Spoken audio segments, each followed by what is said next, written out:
She was a loving single mother, working hard to get her life back on course. She was always the one that just bring light to any dark place. She loved her children. I know that she wanted them back. She really started hustling and made great progress towards her goals. How'd it go tonight?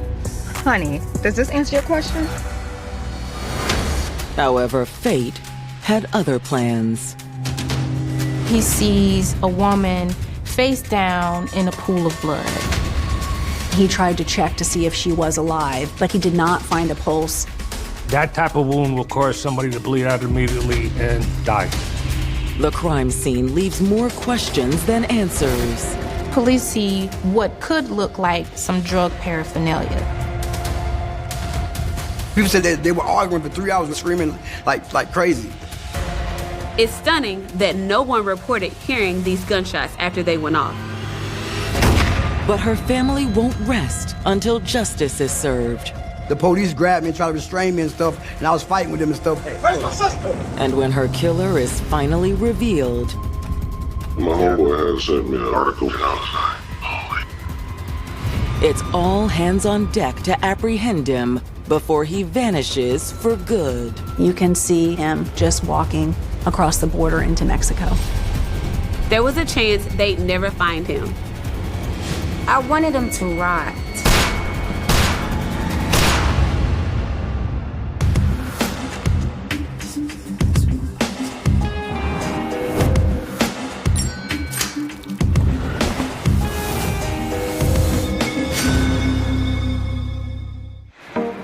July 26, 2020, Lantana, Florida.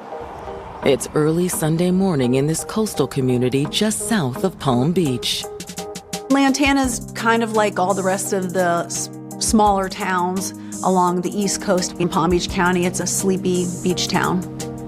Despite being so close to a tourist hotspot and on the coastline, Lantana isn't a tourist destination. It's mostly for the locals. It's a small community, probably about 12,000 residents, middle class, mostly hardworking people who live there. However, despite its small size, Lantana is no stranger to crime. Some parts of Lantana, the further east you go, is a little more sketchy, if you will. It is an area that is pretty high with crime and drugs and just other economic challenges. At a small, unassuming motel on the east side of town, one of the guests is returning to his room after having a smoke. When he went outside a few minutes earlier, he noticed the door to another guest room was open, and he didn't think anything of it. But as he's coming back, the door is still open.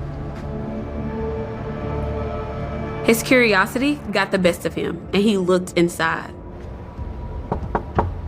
Hey, is anyone in there?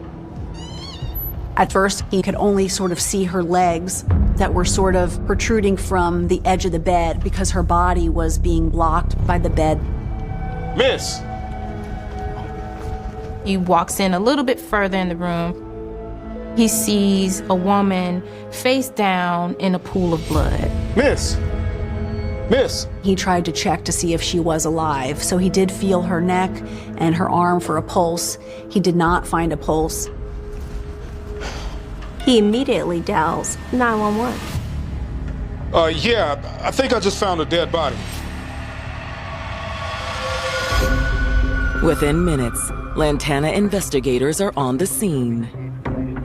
Police are no stranger to this area, and even this motel. This is an area where a lot of crime takes place.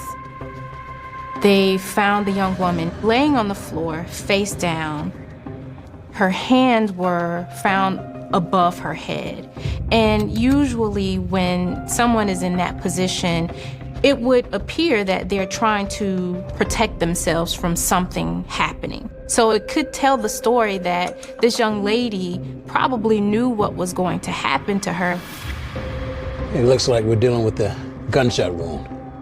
She was struck one time in the neck, a through and through wound, and that type of wound will cause somebody to bleed out immediately and die. Because of the way she's positioned, police believe that she was most likely crouched behind the bed in fear when the shot went through the mattress and hit her. But who is she? They find a wallet on the bed. When they open the wallet, they find the ID. The ID belongs to 29-year-old Denicia Seward. Wherever Denicia Seward went, joy seemed to follow.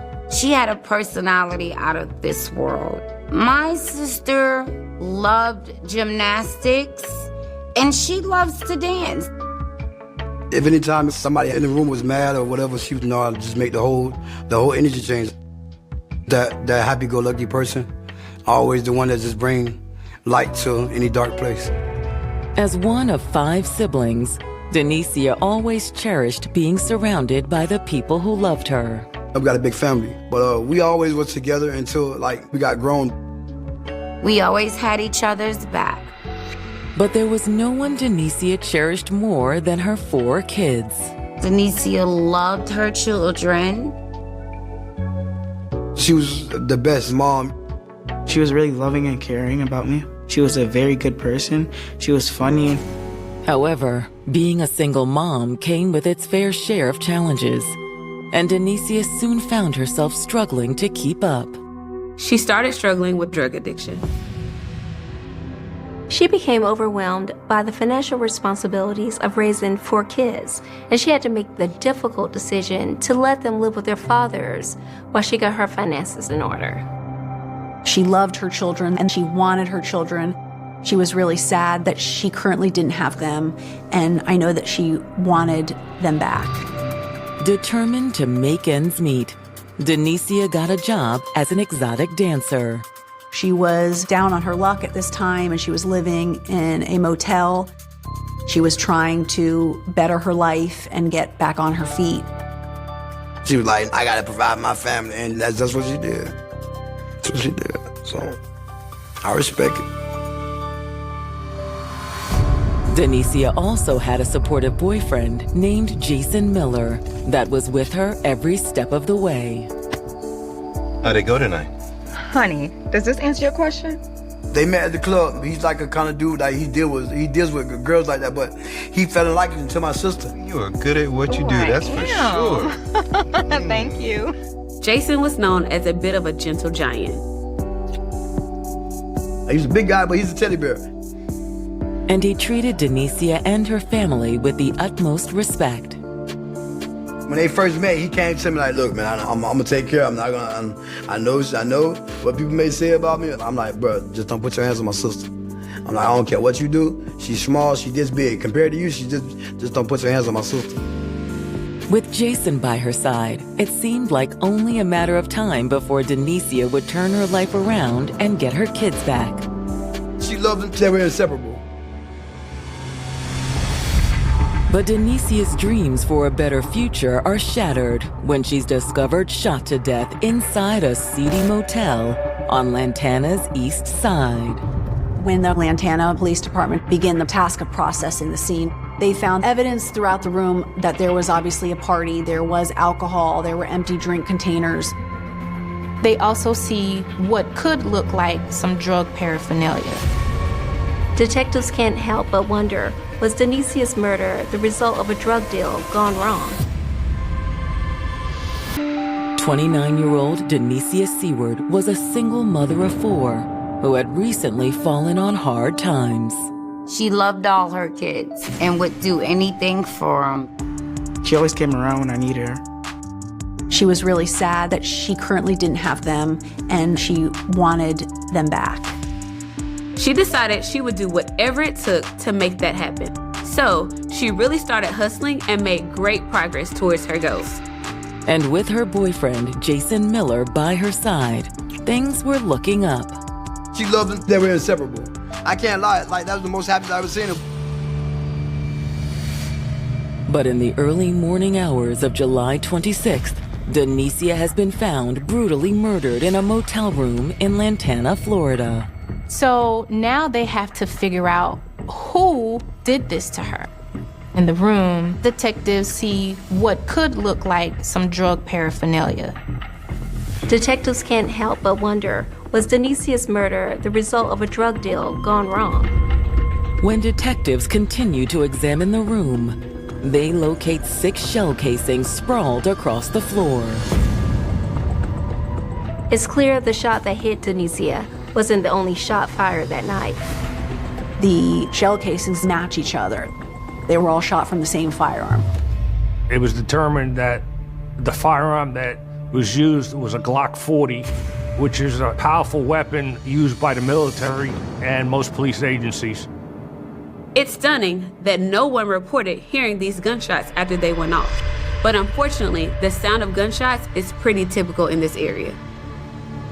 A lot of times, people just don't want to get involved. Further complicating things, motel management isn't on site. Still no answer. There's not a manager or motel employee detectives can easily speak with to get surveillance footage or more information. As Lantana police continue trying to get a hold of someone that works at the motel, detectives get whatever limited information they can out of the other motel guests. Some guests admitted they heard arguing coming from Denicia's room. I heard arguing around 2:30 a.m. The guests say it sounded like a male voice. People said they were arguing for 3 hours and screaming like crazy. Did you see what he looked like? No. Detectives believe that whoever Denicia was arguing with that night must be the person who killed her. Meanwhile, news of Denicia's passing spreads throughout the community. There were lots of people that were posting on social media what they thought was happening at the motel. So her family and friends started to show up at the motel. I was one of the first ones called, and I even thought it was real. When I had pulled up on the scene, the police grabbed me and tried to restrain me and stuff, and I was fighting with them and stuff. Dad, my sister's in here. Sorry for your loss. All right, just break it down a little bit, all right? Once investigators are able to calm Brian down, they try to see if he has any information that could aid in the investigation. Do you have any idea who could have done this? No, I have no idea. I just got out of prison. I had just came home from prison. I never seen her a day alive after I got out. So no boyfriends or anything that we need to look into? No. Brian doesn't believe Denicia's boyfriend, Jason Miller, is capable of this. Denicia's relationship with her boyfriend Jason wasn't perfect, but no one could imagine him harming her. He was a heart, but they were just going through trying times right then. She would deal with other dudes just to try to make him feel some type of way. If Denicia was with another man the night she was killed, are police dealing with the love triangle here?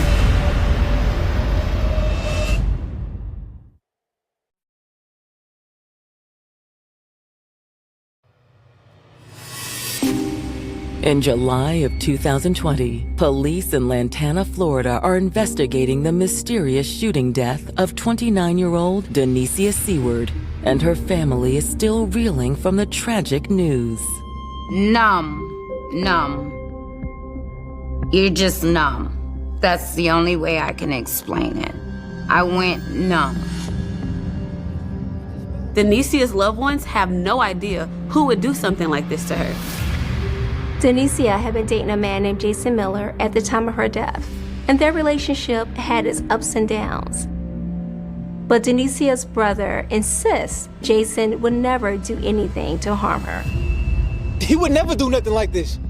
She would deal with other dudes just to try to make him feel some type of way, but he was a heart. Upon learning Denicia may have been seeing other men in addition to Jason, detectives must consider a new possibility. If Denicia was with another man the night she was killed, are police dealing with a love triangle here? Then when's the last time you had contact with Jason? 3 days ago. Jason actually called Denicia's brother looking for her 3 days earlier. He had asked me, can I find her? But she had called me like in the midst of the couple of hours, and she was like, oh, don't tell him where I'm at. Just then, the man himself arrives on the scene. I heard what happened. Jason seems just as devastated by Denicia's passing as her family members. Do you have any idea who she could have been with last night? She was with someone? Detectives must explain to Jason what they've learned from the other motel guests, that Denicia was heard arguing with a male in her room the night before. I don't know who she was with. She definitely wasn't with me. Jason says he was working the night shift during that time. We had a number and name to your employer so that we can call and clear you. It's typical procedural things, okay? Sure. Jason is very cooperative, and he seems like he wants to do whatever he can to help with the investigation. Thanks, fellas. We're sorry for your loss. Thanks. But as detectives prepare to head back to the station to continue their investigation, they're stopped by another witness. Denicia's friend, Izzy, comes on the scene. She's extremely emotional because who would expect something like this to happen to their friend? Is it true? Is Denicia gone? Izzy tells investigators that she was actually with Denicia in her motel room last night. Cheers, man. So that night before Denicia's demise, you have Denicia, Izzy, and two other friends, and they are socializing in the room. They're doing what young people do. They're partying with each other. One of the guys was our friend Jamie, and the other guy was someone I never met. I think his name was Andre. Yo, D, give me another drink. Can you get it yourself? Izzy could suspect that there was some sort of tension between Andre and Denicia. Sit still. Girl, he just in a mood. Anyway, you want a refill? Sure. But what about the drug paraphernalia found in the room? Izzy says they didn't do any drugs that night, but admits Denicia struggled with drug addiction. After a few hours of drinking, we were getting tired. So I asked Jamie to drive me home. Hey. What's going on? Can you take me home? Sure. Sometime fairly late or into the early morning hours, they both left together. The only person left in the room with Denicia was this guy that Izzy only knows as Andre. Later that day, detectives finally get their hands on the surveillance footage from the motel, and it confirms Izzy's account. Around 9:34 p.m., they can see Denicia and a man they believe to be Andre arriving at the motel. A few minutes later, Jamie shows up, and then Izzy arrives pretty soon after that. Just before 3 a.m., Izzy and Jamie leave together, just like she described to the investigators. There's no more activity until 3:35 a.m. when detectives can see Andre leaving the motel. When Andre leaves, the door to the motel room is left ajar. And no one else enters the motel room until 7:30 a.m. the following morning, when the other motel guest discovers Denicia's body. For detectives, this can only mean one thing. This Andre guy is their killer.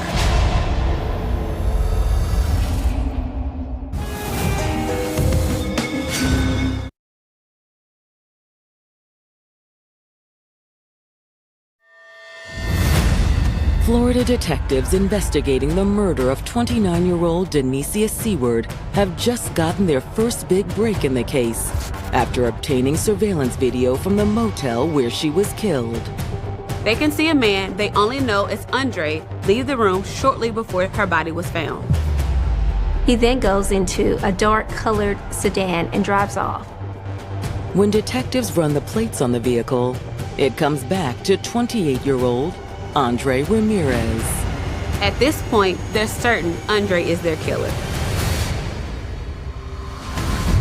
But surprisingly, Andre's background is completely clean. Mr. Ramirez did not have a prior criminal history. So what led him to kill Denicia? Police need to track down Andre Ramirez immediately. There are still so many questions in this case. Unfortunately, though, tracking down Andre is no easy task. He's not at any of his last known addresses, and his phone is going straight to voicemail. So they put out a bolo. Next, detectives try contacting those closest to Andre. The police reach out to his father because they know that if you're on the run, you usually need somebody's help in order to help you financially, or just usually you keep in touch with your family. The detectives point blank tell him that his son is potentially linked to a murder case. While Andre's father is shocked by the news, he responds with complete cooperation. However, his father had said that he didn't know where his son was, and he hadn't spoken with him since the homicide happened. But he did tell investigators that if he heard from his son, he would call them ASAP. With still no leads on Andre's whereabouts, detectives sit down with another friend of Denicia's, Jamie Baker. Thanks for coming in to talk with us, Jamie. Of course. Jamie was also there the night Denicia was killed. And he knows more about Denicia's relationship with Andre Ramirez than Izzy does. We go way back. He actually went to middle school with both of them, so they sort of grew up together. Jamie says that Denicia and Andre had recently rekindled a friendship, but soon that friendship became something more. They were kind of on and off again, and there was no indication that they were in any sort of committed or serious relationship with one another. Denicia's true commitment was to Jason. So Izzy mentioned that Andre seemed to be upset that night you all were hanging out. Do you have any idea what he was upset about? Was he jealous of Jason? Nah. I don't even think he knew about Jason. He suggests one of the problems in the relationship might have been Andre's issues with Denicia's job as an exotic dancer. He tells the detectives that Andre confided in him about his issues and concerns with Denicia. Andre started to get a little insecure because she was a very beautiful woman and because of her profession. So there was room for jealousy, there was room for mistrust. But was that enough motive for murder? To the detectives, it still feels like something is missing here. Meanwhile, on the other side of town, Andre's father receives an unexpected call from his son. Hello? Hey, Dad. Andre? Son, where are you? The police are looking for you. He asked where Andre was, but Andre would not tell him where he was located. Andre did acknowledge to his father that he felt that he had failed his family, he had failed himself. His father is asking him to turn himself in, but he's fleeing. Listen, you've got to come back. Okay. I think this is just a big misunderstanding. I'm sorry I let you down, Dad. I've got to go. Hello? Andre's father immediately informs police about the phone call. To detectives, the phone call is a clear admission of guilt. It doesn't sound like he has any plans of coming back and facing the consequences. He's now on the run. But the number Andre called from gives detectives a clue to his current whereabouts. Andre's father says he didn't recognize the number that Andre called him from. It wasn't his main cell phone number. I think it was a 404 number in Georgia. So police officers speculate that he had to have got a phone, such as a track phone or a burner phone, in Georgia. Could Andre still be there now? It's possible he's hiding out somewhere in Georgia, but it's also possible he had just picked up this burner phone when he was passing through Georgia to his next destination. Seeing the great lengths Andre has gone to evade capture, Lantana detectives decide to call in federal support. The local police department doesn't have the capability to track a fugitive. So when you have a fugitive and he's left the state, you contact the U.S. Marshal's office. They have the resources and the technology to track even burner phones, especially once they know the phone number, which they were able to acquire from Andre's father. Lantana investigators also turn to the public for help. A Crime Stoppers tip line offers a reward up to $3,000 for any tips leading to an arrest. During this time, Denicia's loved ones are starting to grow restless.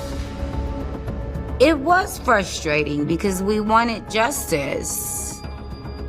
But, I mean, we can't do the job that the police can do, so really, we just had to just wait and pray that he got caught. And on July 29th, U.S. Marshals finally make a breakthrough in the case.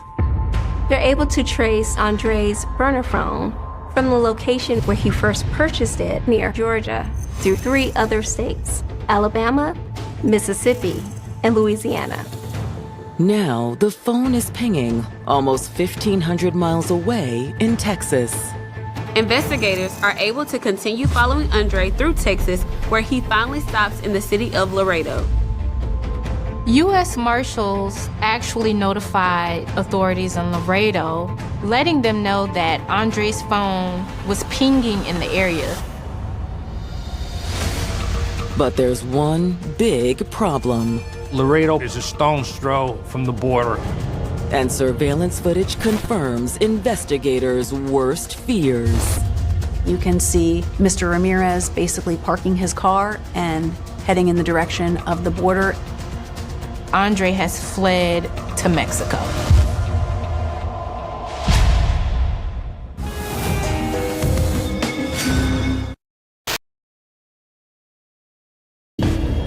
By July 2020, investigators have zeroed in on Andre Ramirez as the prime suspect in the murder of 29-year-old Denicia Seward.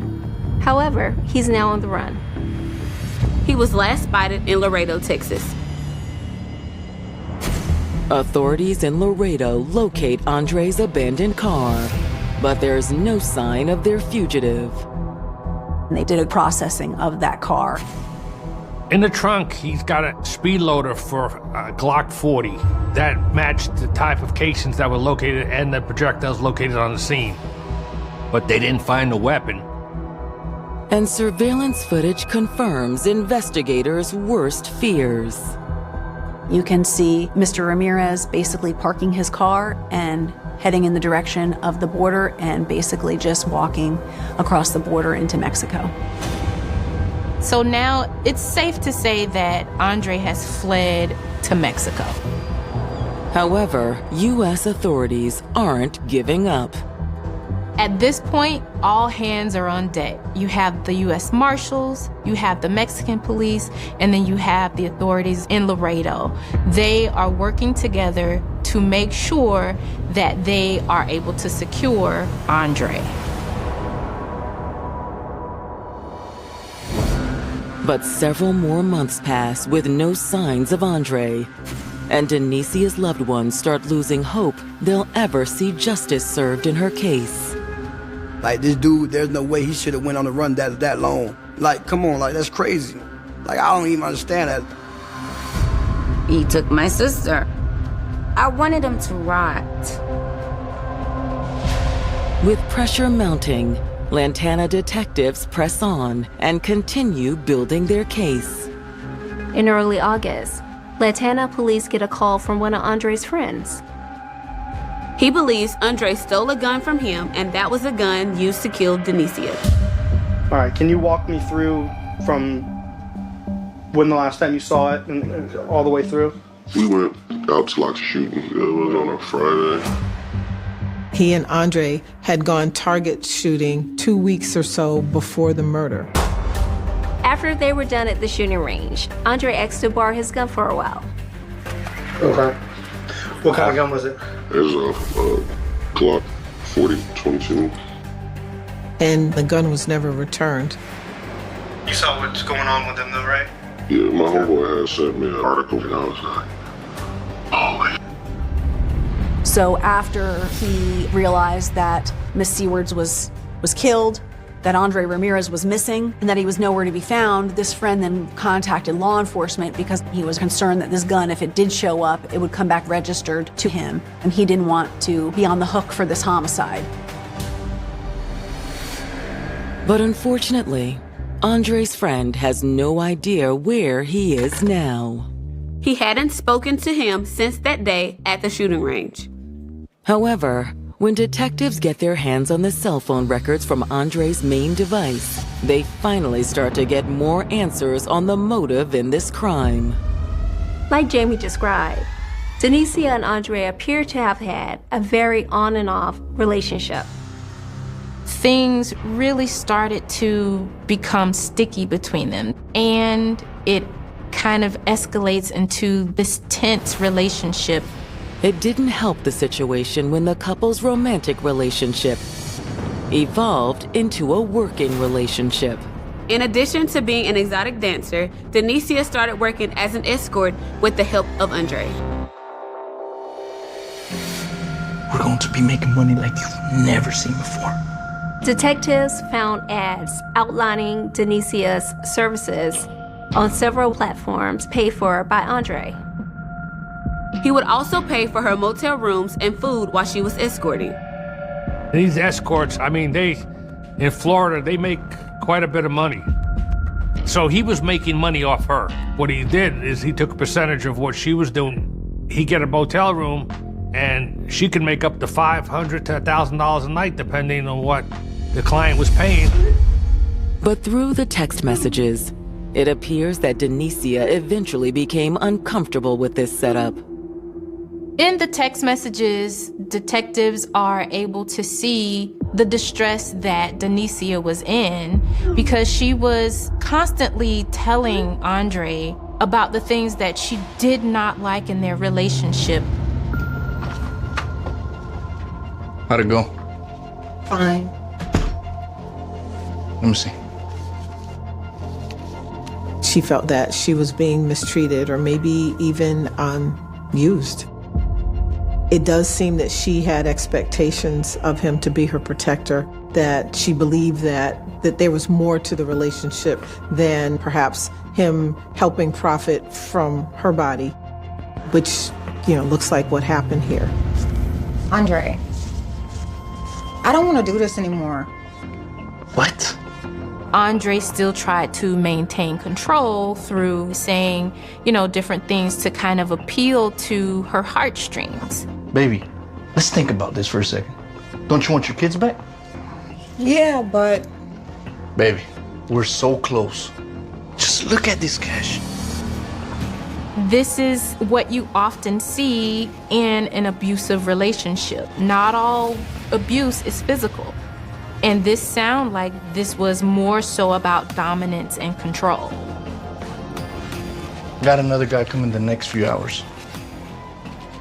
Get yourself cleaned up, okay? If Denicia refused to let Andre control her, is that what sent Andre over the edge? Now more than ever, investigators are desperate to track down Andre Ramirez. With Andre having fled to Mexico, there was a chance they'd never find him. But on July 9th, 2021, nearly a year after Denicia was killed, Lantana detectives get the call they've been waiting for. Lantana homicide. Mexican authorities found Andre. Andre has been detained and he is in custody.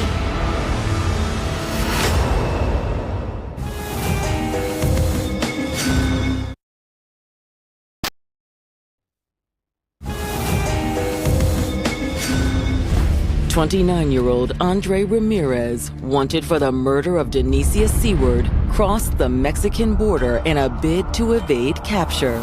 For nearly a year, Andre had been successful in his escape. But on July 9th, 2021, Andre's escape comes to an end. Lantana homicide. After months of dedicated police work, the U.S. Marshals finally developed a lead on Andre's location and coordinated with Mexican authorities to apprehend him. Andre has been detained and he is in custody. After Andre is extradited back to Florida, Lantana detectives finally get to sit down with the man that's been consuming their investigation for the past year. So nice to finally meet you. You've been a busy guy. But if detectives were hoping to get a confession out of Andre, they're out of luck. It's time for you to come clean and tell us what happened. I have nothing to tell you. I want an attorney. Immediately, he lawyers up. Are you sure, Andre? This is your last chance to tell us your side. I'm sure. But even without a confession, investigators are able to formulate a theory as to what happened on the night of July 25th. Based on the statements from Izzy and Jamie, it's clear that there was some tension between Andre and Denicia that night. Hey, what's this deal? Girl, he just in a mood. Investigators believe that tension had been building between Andre and Denicia because she didn't want to keep escorting. She was ready to quit. But Andre was making a lot of money off of her, and he wanted to keep making that money. Just before 3 a.m., Izzy and Jamie went home, leaving Denicia and Andre alone in the motel room. One can only speculate what may have gone down in the room once everyone left. But one thing is clear. The couple got into an argument that ensued for hours. Multiple motel guests reported hearing it. I'm so sick and tired of you taking advantage of me. Where do you think you'd be without me, huh? At some point, Andre drew the .40 caliber handgun he'd stolen from his friend. What are you doing? Put that away. Once Denicia realized what was about to happen, she ducked behind the bed for cover. But it was too late. Andre sprayed the room with bullets, one of which went through the mattress and hit Denicia. Oh my God. After she was dead, he probably started to panic. He left the motel and started planning his escape, which eventually led him to Mexico. He didn't just drive home, he just drove and drove and drove until he ended up driving all the way to Texas and then fleeing to Mexico. This was a man who knew he just did something wrong, knew he did something horrible, knew he took her life, and just wanted to get out of there as fast as he could. Andre Ramirez is charged with second-degree murder. Prosecutors decided to go with second-degree murder charges in this case because they couldn't prove the crime was premeditated. We didn't have any evidence to suggest that this was an intentional act. It seemed like it was a heat of passion type of thing. But in Florida, the maximum penalty for second-degree murder is still pretty strict. The maximum sentence for second-degree murder is life. And with the plethora of evidence against him, Andre sees the writing on the wall. Ultimately, Mr. Ramirez decided to accept a plea in this case. He pled to second-degree murder and agreed to spend 20 years in the Department of Corrections. So in this type of case here, he's got to do 85% of that time. So he's still young enough to come out around the age of 50. For Denicia's loved ones, it's a shockingly lenient sentence. I'm glad he's not able to hurt anyone else, but I always feel like how you take someone out, that's how you should go. I didn't truly understand the meaning behind it, but, you know, I guess death is not for us to understand. No matter how you look at this is a senseless tragedy, and it should have never happened, and she deserved better. That was my mom, and I love her a lot, and I miss her. I just miss her presence, her goofiness. That's my only sister, you know? You never get another sister back. We all wish she was here, but she still is in spirit. Like, I love her that much. Like, a lot of people say, oh, why you bringing her back up? But this is what I like. I feel like she's right here. You feel me? I feel like she's right here. I want people to know that she was a very loving, kind, smart young lady, And I hope that this is gonna touch other women. If you have any signs or see signs of abuse, get help. Call somebody. Tell somebody. And it may save a life.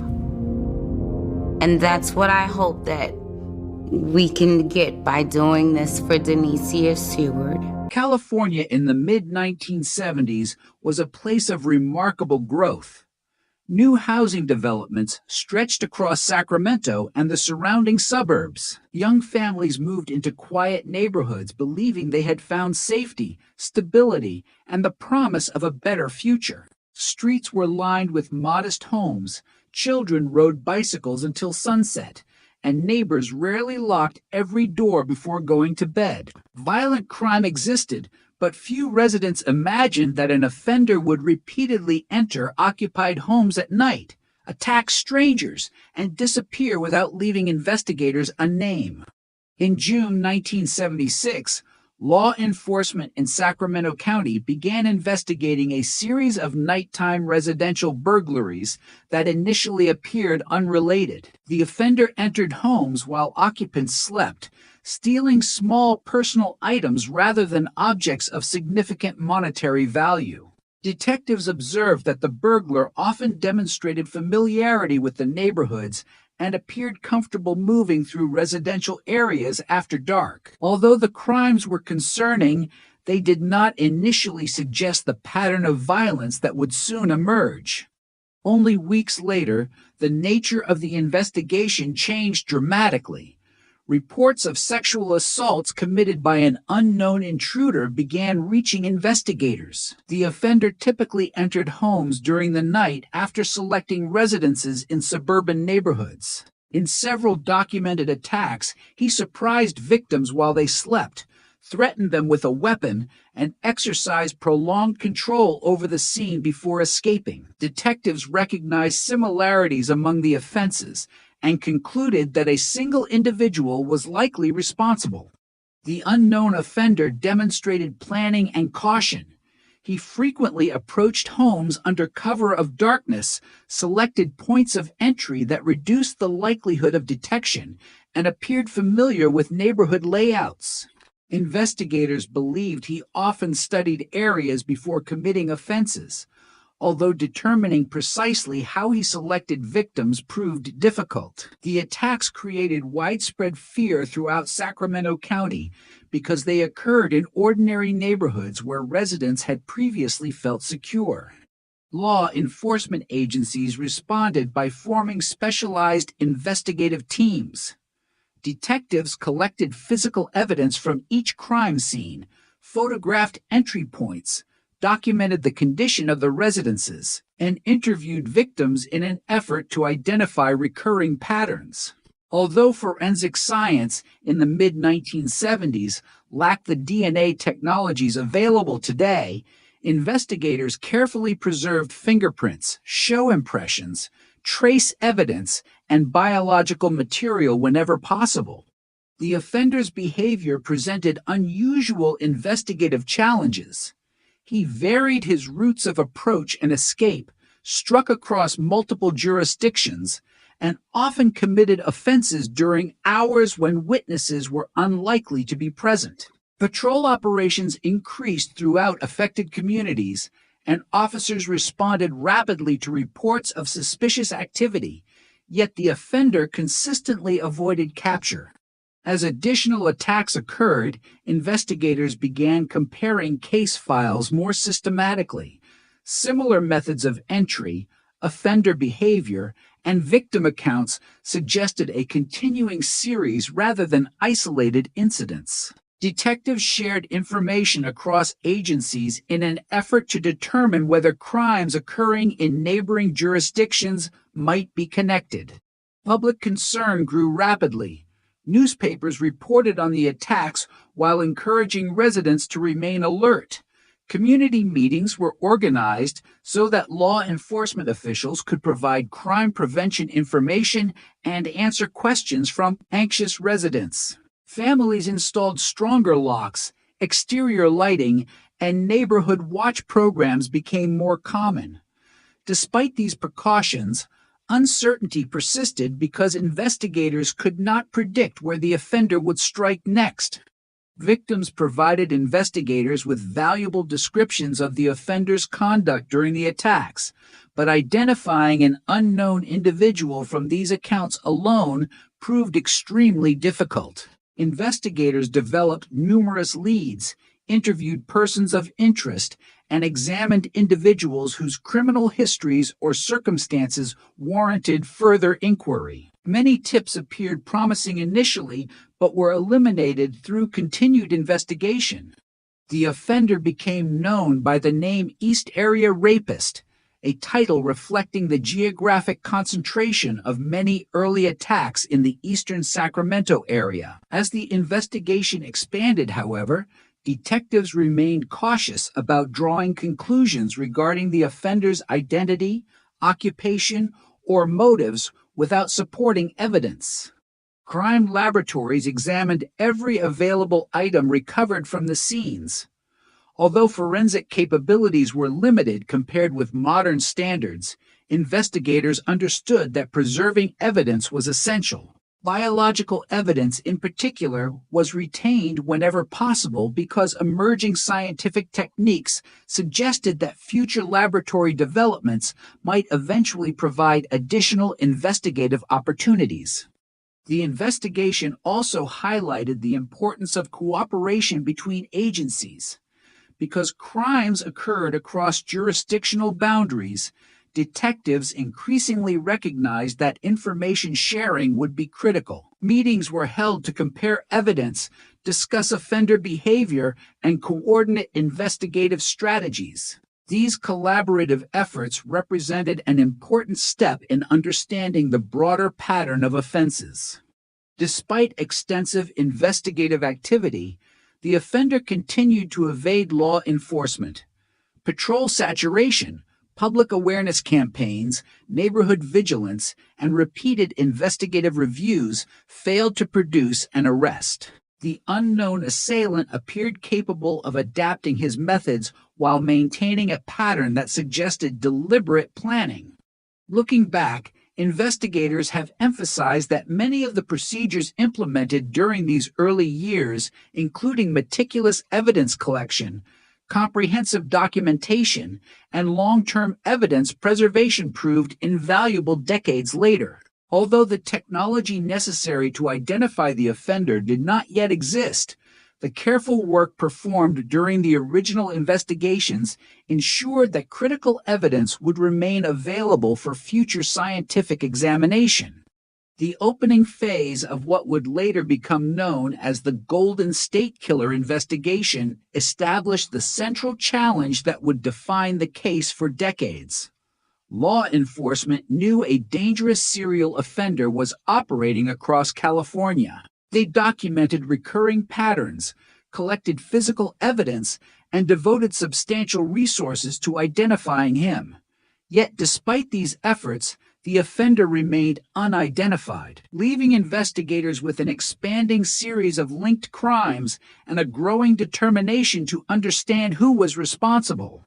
Long before investigators connected a series of sexual assaults in the Sacramento area, detectives in California's Central Valley had been investigating an unusually persistent burglar. Between 1974 and 1975, the city of Visalia experienced a large number of residential break-ins attributed to an unknown offender who became known as the Visalia Ransacker. The burglar frequently entered occupied homes, stole seemingly random personal items, and demonstrated an apparent willingness to spend considerable time inside residences. Although investigators recognized the unusual nature of the crimes, they did not initially know whether the offender would later be linked to other violent offenses. The Visalia Police Department devoted substantial resources to the investigation. Detectives documented each burglary in detail, recording methods of entry, property taken, and the layout of affected neighborhoods.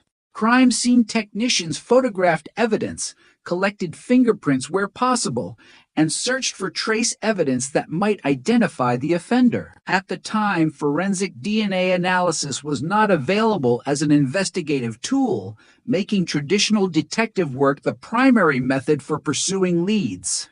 Investigators observed recurring patterns. The offender often targeted residential neighborhoods, appeared familiar with local streets, and sometimes stole inexpensive or highly personal items rather than valuables of significant financial worth. These choices complicated the investigation because they suggested motives that differed from those of many conventional property crimes. Residents became increasingly concerned as the number of burglaries grew.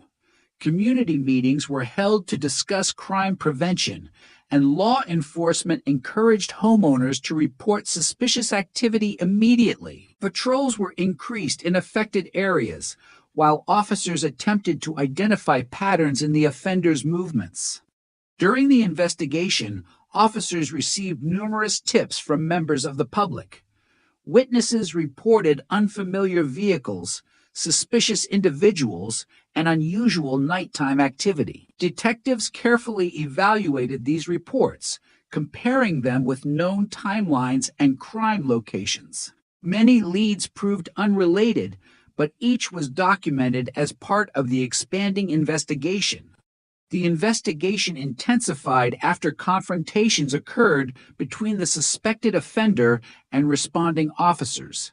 These incidents demonstrated that the unknown individual was willing to take significant risks to avoid capture. As a result, law enforcement agencies increased surveillance efforts and expanded coordination among investigators.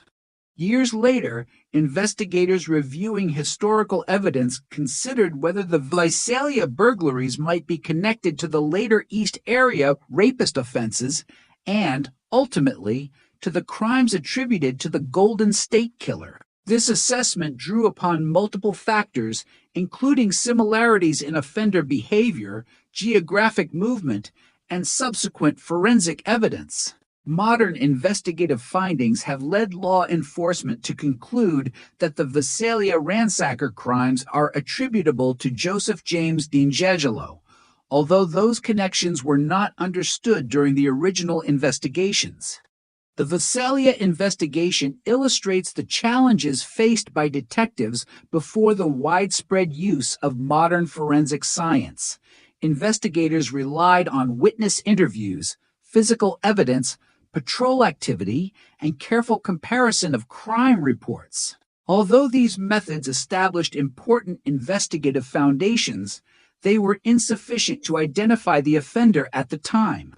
The preservation of investigative records from the Visalia burglaries later became valuable when law enforcement agencies revisited historical cases. Crime reports, photographs, evidence logs, and witness statements allowed investigators to compare older incidents with crimes committed elsewhere in California. Maintaining comprehensive documentation across many years proved essential in reconstructing the offender's criminal history. The Visalia ransacker investigation also demonstrated the importance of interagency cooperation.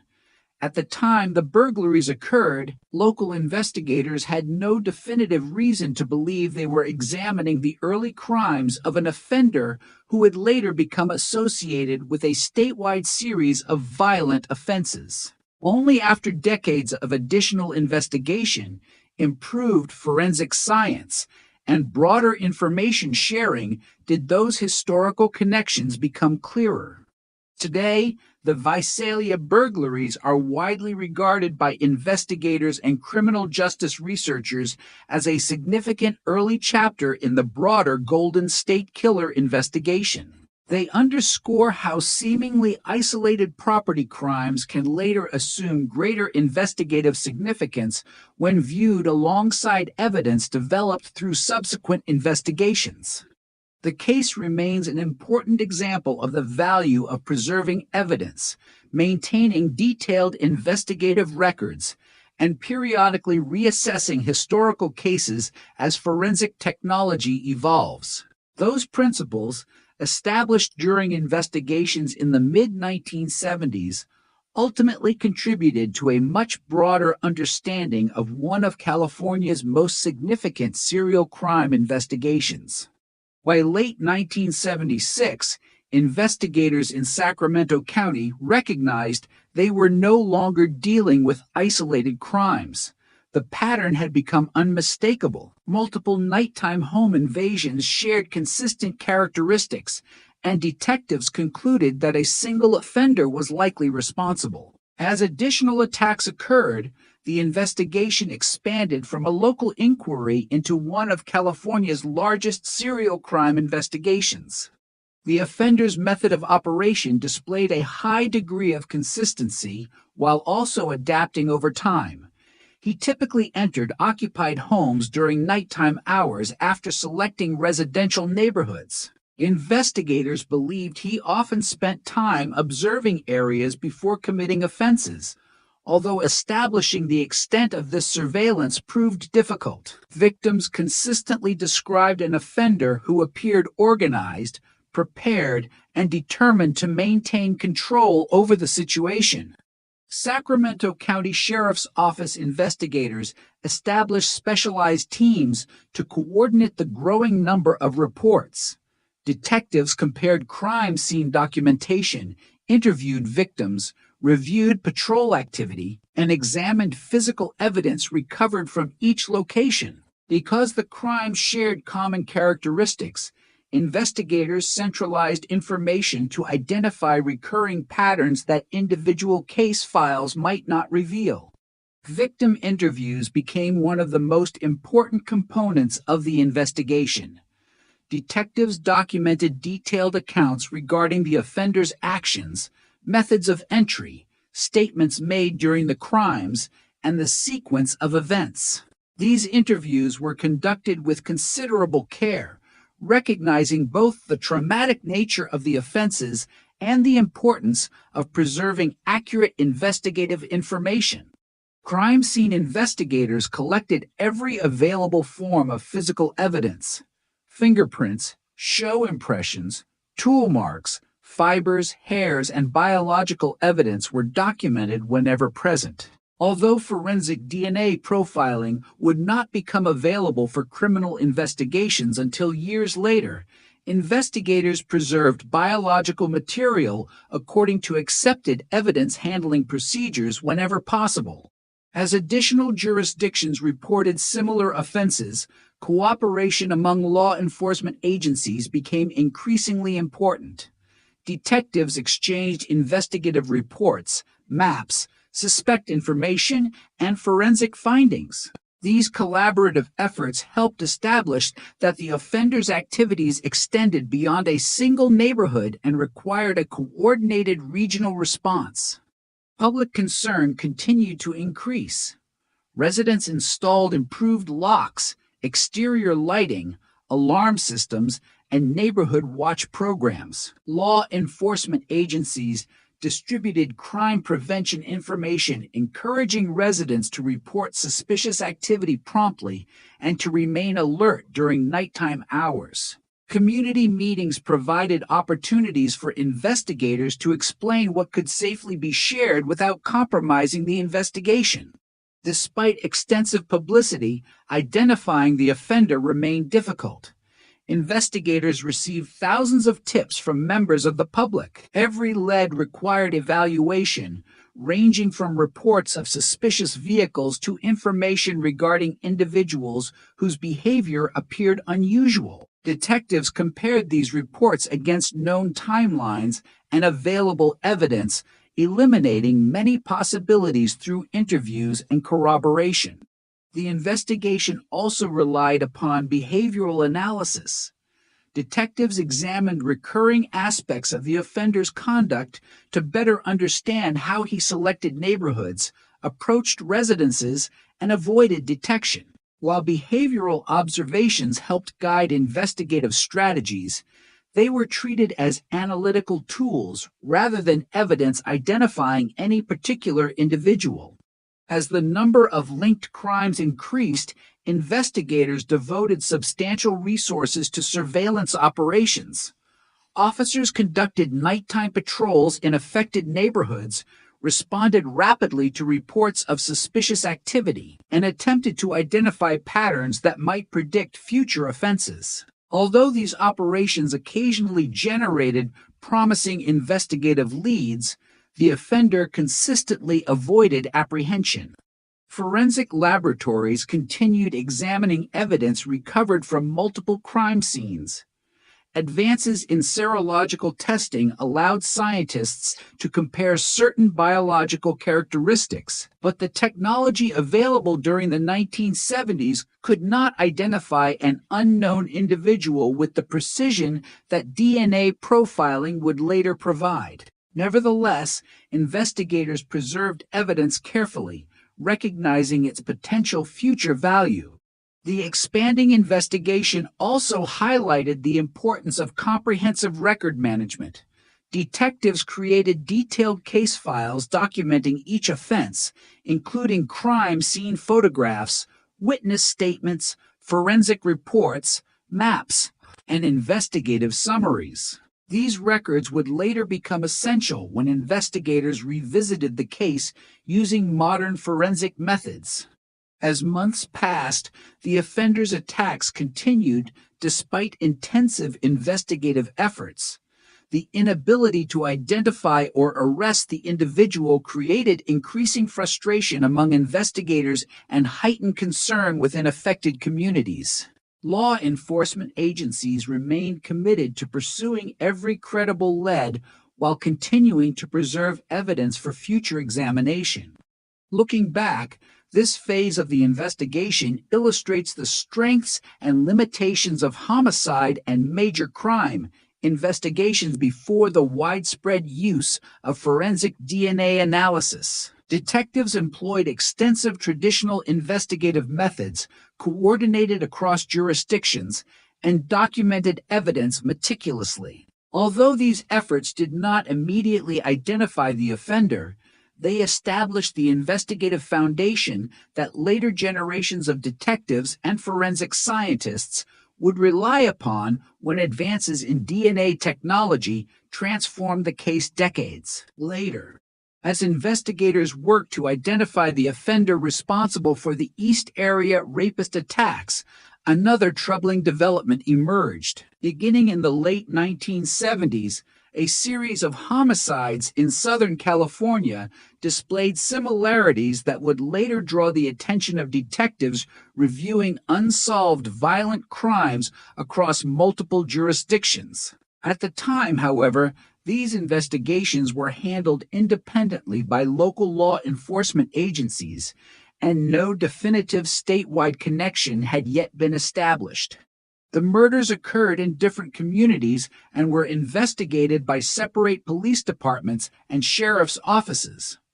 Detectives focused on the evidence available within their own jurisdictions, documenting crime scenes, interviewing witnesses, and collecting physical evidence according to the forensic standards of the period. Without modern information sharing systems, comparing cases across hundreds of miles presented significant logistical challenges. Crime scene investigators processed each location methodically. They photographed evidence, documented points of entry and exit, recovered trace materials where possible, and preserved biological evidence for laboratory examination. Although DNA profiling was not yet available, experienced investigators recognized that biological evidence could become valuable as forensic science progressed, and therefore maintained careful evidence retention procedures. As additional homicides occurred, investigators began comparing offender behavior across cases. Similarities in methods of entry, victim selection, and aspects of offender conduct prompted discussions about whether a single offender might be responsible. These comparisons formed part of a broader analytical process rather than serving as definitive proof that the crimes were connected. The offender's apparent ability to avoid detection complicated every investigation. In many cases, there were no eyewitnesses capable of identifying the individual. Detectives instead relied on physical evidence, neighborhood canvases, timelines, and witness observations of suspicious activity before or after the crimes. Patrol officers interviewed residents, searched for unusual vehicles, and documented information that might later acquire greater significance. Media coverage increased as the number of serious offenses grew. Newspapers and television stations reported on the investigations, while law enforcement agencies released limited information to encourage public assistance without compromising investigative integrity. Detectives balanced the need for community cooperation against the importance of preserving details known only to investigators and the offender. The absence of immediate forensic identification tools meant investigators depended heavily on traditional police work. Persons of interest were interviewed, alibis were examined, criminal histories reviewed, and available physical evidence compared with known suspects where appropriate. Many investigative leads ultimately proved unrelated, but each required careful evaluation before being eliminated. During the late 1970s and early 1980s, communication among California law enforcement agencies gradually improved. Detectives responsible for major violent crime investigations increasingly exchanged reports, forensic findings, and investigative observations. These collaborative efforts laid the groundwork for later assessments that considered whether offenses previously investigated separately might actually be linked. Forensic laboratories also continued advancing their analytical capabilities.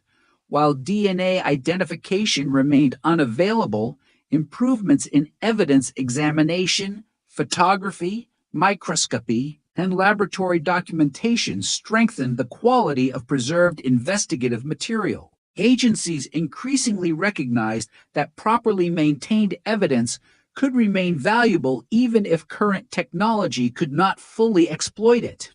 Years later, when investigators revisited these historical cases using modern forensic methods, the importance of those early investigative decisions became apparent. Detailed reports, preserved biological evidence, photographs, and carefully maintained chain of custody records allowed forensic scientists to re-examine material collected decades earlier. Without those records and preservation efforts, many later comparisons would have been impossible.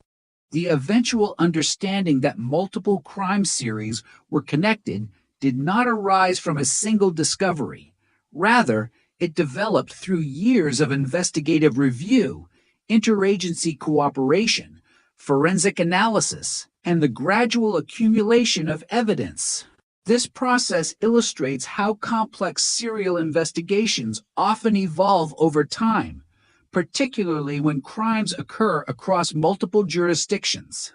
Today, criminal justice researchers frequently cite this phase of the investigation as an example of the importance of regional cooperation in major crime investigations. The case demonstrated that offenders operating across jurisdictional boundaries may not be fully understood until investigators compare evidence collectively rather than examining each offense in isolation. This stage of the investigation also reinforced a principle that remains central to modern policing: preserving evidence and maintaining comprehensive investigative records are investments in the future. Scientific capabilities continue to evolve, and evidence collected during one generation of forensic practice may become significantly more informative under the next. The careful work performed during these investigations ultimately ensured that future investigators would inherit a strong evidentiary foundation for re-examining one of California's most significant serial crime cases.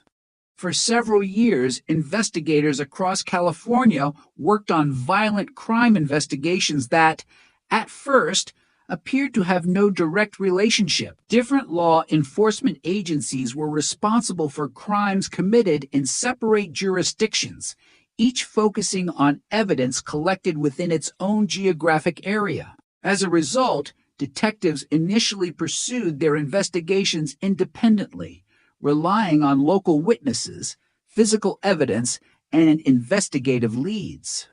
During the late 1970s and early 1980s, communication between agencies gradually increased.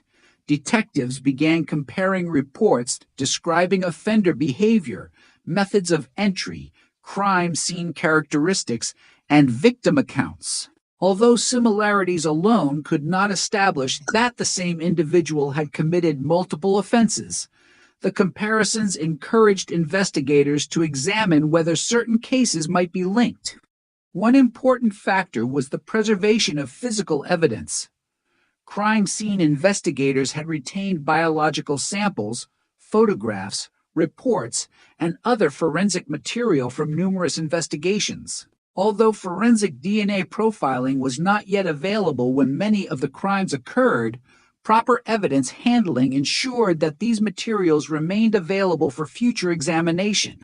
As forensic science advanced during the 1980s and 1990s, laboratories gained the ability to compare DNA profiles developed from biological evidence recovered at different crime scenes. These analyses allowed investigators to determine whether offenses that had once been investigated separately were connected through the same unknown individual.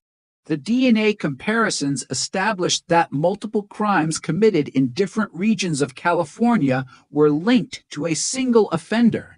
This finding significantly changed the direction of the investigation. Rather than several unrelated investigations, law enforcement agencies now recognized they were pursuing one individual responsible for offenses committed across multiple jurisdictions over an extended period. The confirmation also highlighted the importance of interagency cooperation. Detectives from different counties shared investigative files, laboratory results, witness information, and historical records. This collaboration enabled investigators to reconstruct a broader timeline of the offender's criminal activity than any individual agency could have developed independently. The process required extensive review of historical records. Detectives examined thousands of pages of reports, maps, witness interviews, forensic analyses, and evidence inventories compiled over many years. Investigators sought to identify recurring patterns while ensuring that conclusions remained supported by documented evidence rather than assumptions. Public awareness also evolved during this period. Media organizations increasingly reported that investigators believed the crimes were connected, bringing renewed attention to cases that had remained unresolved for many years. Families of victims, investigators, and community members hoped that advances in forensic science would eventually identify the unknown offender. Despite the significant breakthrough linking the crimes, investigators still did not know the offender's identity. DNA confirmed that the same person was responsible for multiple offenses, but no corresponding profile existed in available law enforcement databases. The investigation therefore entered a new phase.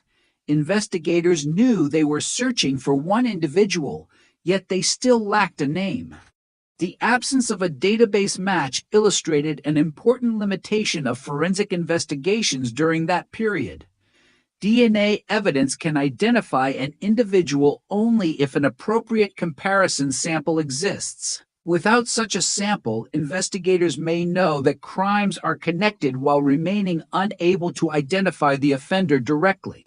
As a result, detectives continued relying on traditional investigative methods alongside forensic analysis. They reviewed historical suspects, reassessed witness statements, examined employment records where appropriate, and revisited investigative theories developed during earlier stages of the case. Each new technological advance prompted another review of the available evidence. The investigation also influenced future law enforcement practices. Agencies increasingly recognized the importance of sharing information across jurisdictions, preserving evidence for long periods, and conducting periodic reviews of unsolved violent crimes. These practices became increasingly common as cold case units expanded throughout the United States.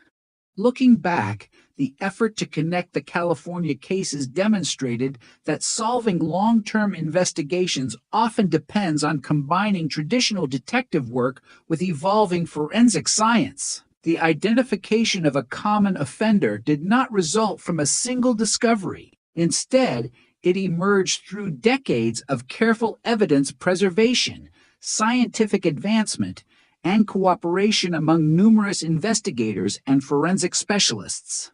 Today, this phase of the investigation is widely regarded as a turning point. By establishing that multiple crimes were committed by the same unknown individual, investigators transformed several independent investigations into one of the largest coordinated serial crime investigations in California history, setting the stage for the forensic developments that would follow many years later. By the mid-1980s, investigators had amassed thousands of pages of reports, hundreds of interviews, and an extensive collection of physical evidence. Yet, despite years of investigative work, the offender remained unidentified. The crimes had occurred across multiple California jurisdictions, involving numerous law enforcement agencies, each contributing information to what had become one of the state's most complex serial crime investigations. As active offenses attributed to the offender ceased, the nature of the investigation changed. Rather than responding to new crime scenes, detectives shifted their focus toward preserving evidence, organizing investigative records, and periodically reviewing unresolved leads. The investigation entered what law enforcement commonly refers to as a cold case-an, open investigation in which immediate investigative avenues have been exhausted, but which remains subject to future review. Cold cases present unique challenges. Witness memories become less reliable over time, physical locations change, and investigators retire or transfer to other assignments. Maintaining continuity therefore depends heavily upon detailed documentation. In the Golden State Killer investigation, agencies preserved crime scene photographs, laboratory reports, interview summaries, evidence inventories, and investigative notes so that future detectives could understand the work completed by earlier investigators. During this period, forensic science continued to evolve.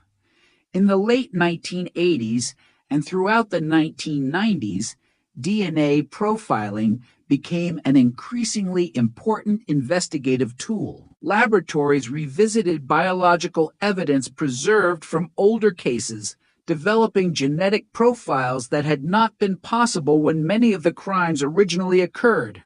Investigators submitted available DNA profiles for comparison through the Combined DNA Index System, CODIS, the national law enforcement database used to compare qualifying forensic DNA profiles with DNA collected under applicable laws. Detectives hoped the unknown offender would eventually appear in the database through an unrelated criminal investigation.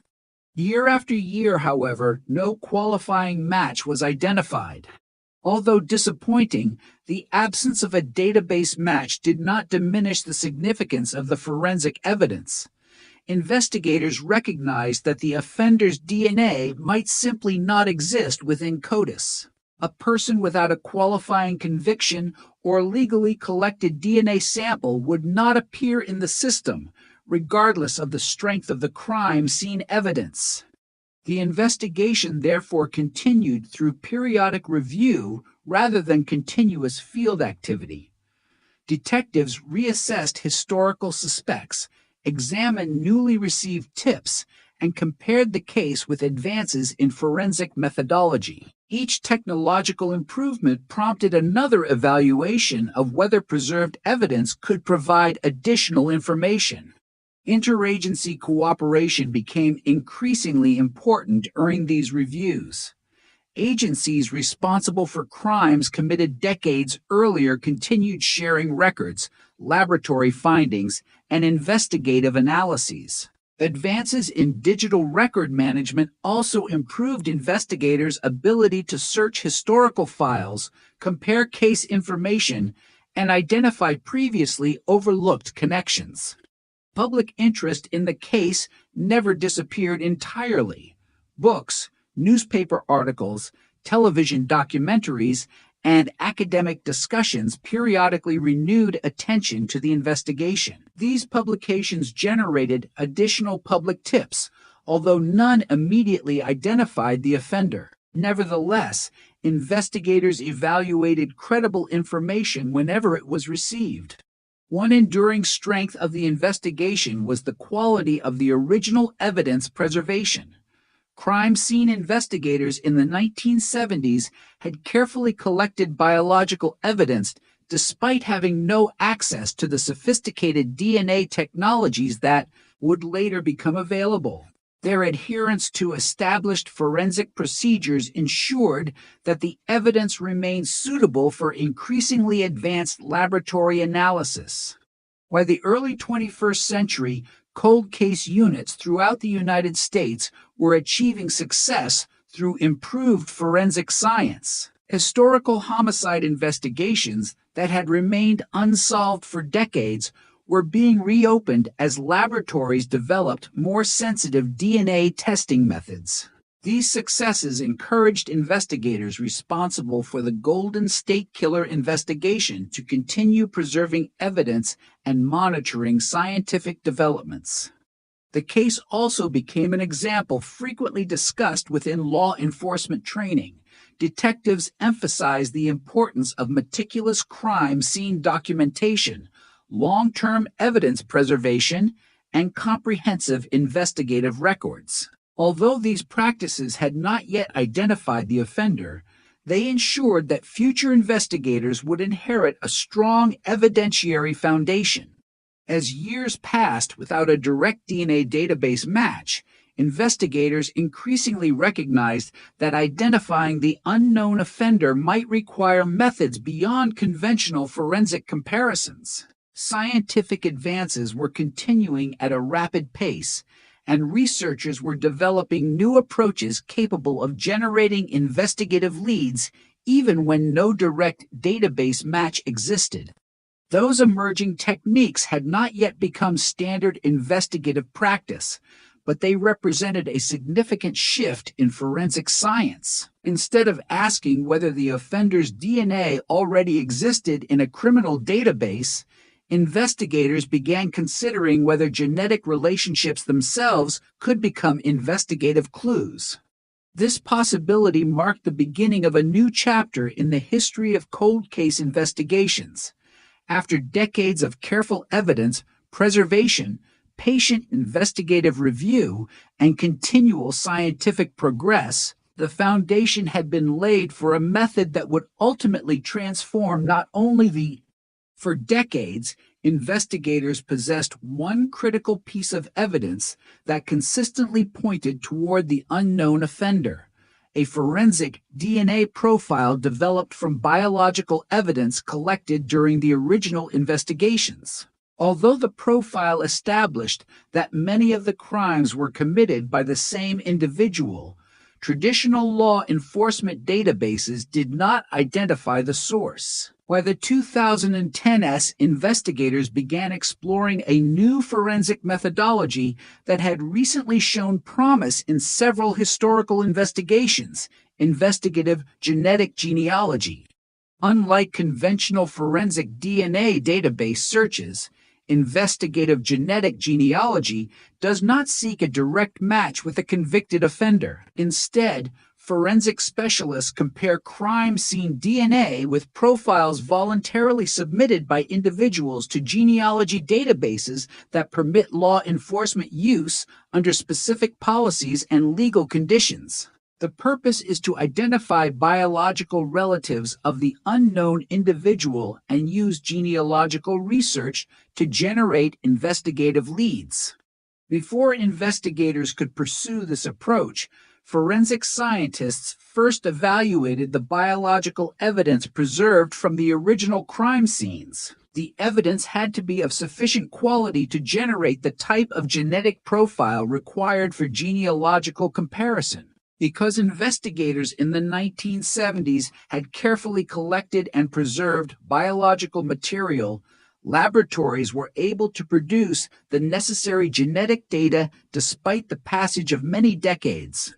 Specialized forensic laboratories then analyzed the genetic information and identified distant biological relatives of the unknown offender within participating genealogy databases. These results did not identify a suspect directly. Instead, they provided starting points for extensive genealogical research conducted by trained specialists. Genealogists examined historical records, including birth certificates, marriage records, census information, obituaries, newspaper archives, military records, and other public documents to construct family trees extending across multiple generations. By comparing genetic relationships with known facts about the investigation, including geography, age, sex, and opportunity, investigators gradually narrowed the number of possible individuals. This process required close collaboration between genealogists and detectives. While genealogists reconstructed family relationships, investigators independently verified historical information, reviewed employment histories where appropriate, compared residential locations, and evaluated whether individuals identified through genealogical analysis could reasonably be associated with the known timeline of the crimes. Eventually, the investigation focused on Joseph James D'Angelo, a former police officer who had previously lived in areas relevant to portions of the investigation. Importantly, genealogical analysis alone was not considered sufficient evidence for identification. Consistent with established investigative procedures, detectives sought independent forensic confirmation before reaching any conclusions.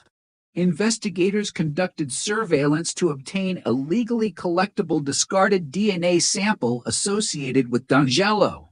Law enforcement commonly uses abandoned items, such as objects voluntarily discarded in public to obtain biological material, provided the collection complies with applicable legal standards. The recovered DNA sample was submitted to a forensic laboratory for comparison with the DNA profile developed from the original crime scene evidence. According to investigators, the comparison established that the DNA obtained from D'Angelo matched the forensic profile associated with the Golden State Killer crimes. This laboratory confirmation provided the scientific basis for the next stage of the investigation. On April 24, 2018, law enforcement officers arrested Joseph James D'Angelo at his residence in Citrus Heights, California. The arrest represented the culmination of more than 4 decades of investigative work involving numerous law enforcement agencies, forensic laboratories, prosecutors, genealogists, and crime scene specialists. The announcement received international attention. For many investigators, the arrest demonstrated the extraordinary long-term value of preserving biological evidence. Material collected in the 1970s, long before DNA profiling existed as an investigative tool, ultimately became the foundation for identifying a suspect through technologies that had not yet been imagined when the crimes occurred. The investigation also became a landmark example of investigative genetic genealogy's potential. It illustrated how traditional detective work and modern forensic science can complement one another. Genealogical research generated investigative leads, but those leads required independent verification through conventional investigative methods and laboratory DNA comparison before law enforcement proceeded with an arrest. Following the arrest, agencies across the United States began evaluating other unsolved violent crimes for potential genealogical investigation.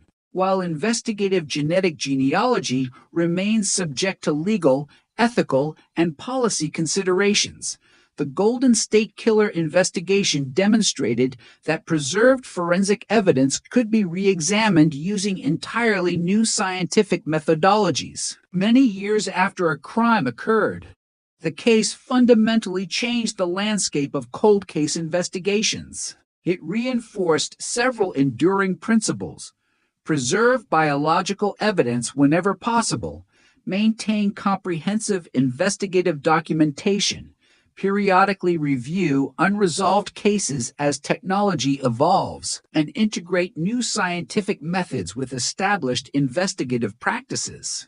These lessons continue to influence homicide investigations throughout the United States and internationally, making the Golden State Killer investigation one of the most significant examples of modern forensic innovation. On the morning of April 24th, SIL 2018, investigators executed an arrest warrant at the Citrus Heights, California home of Joseph James DeAngelo. The operation was the culmination of months of investigative work following the successful use of investigative genetic genealogy. More than 40 years had passed since the earliest crimes attributed to the offender, and for many investigators, the arrest represented one of the most significant developments in the history of American cold case investigations. Law enforcement agencies had planned the operation carefully. Detectives had already obtained and forensically compared a legally collected, discarded DNA sample with the DNA profile developed from biological evidence preserved during the original investigations. According to investigators, the laboratory comparison demonstrated that the DNA profiles matched, providing the scientific basis for the arrest. The investigation that led to DeAngelo's identification involved numerous agencies across California, including local police departments, sheriff's offices, prosecutors, forensic laboratories, and federal partners.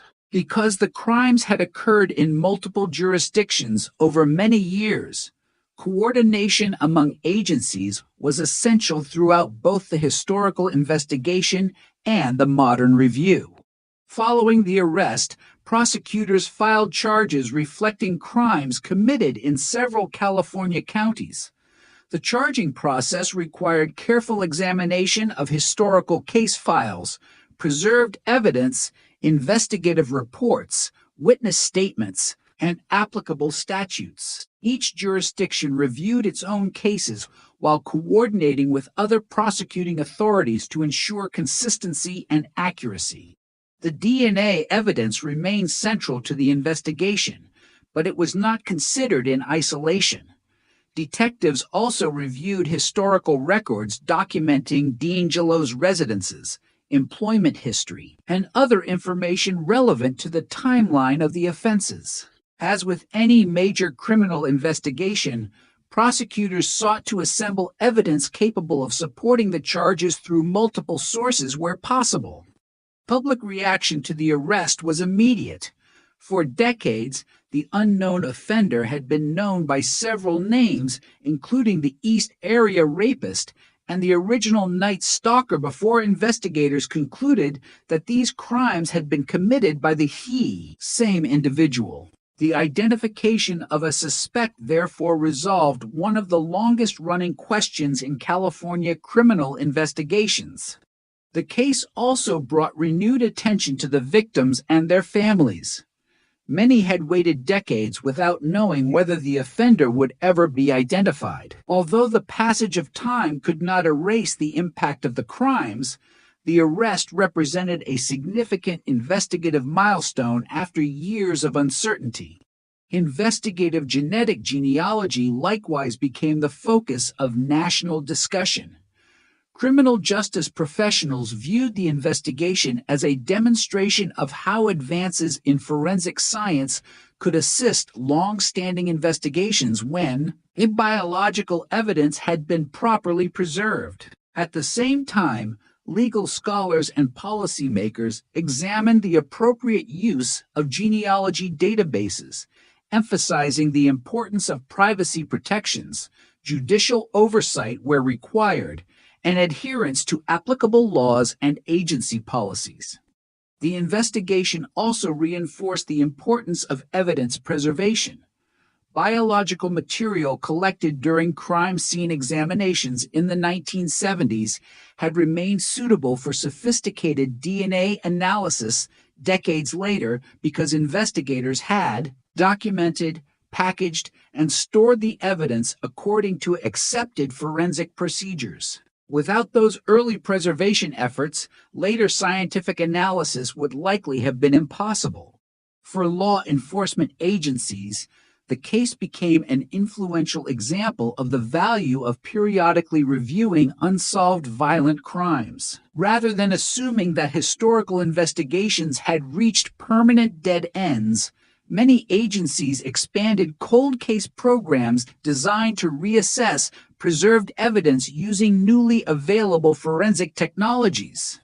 Training programs for detectives and forensic personnel increasingly reference the investigation when discussing long-term evidence management. The case demonstrated that careful documentation, secure chain of custody procedures, comprehensive record keeping, and interagency cooperation can preserve investigative opportunities for decades.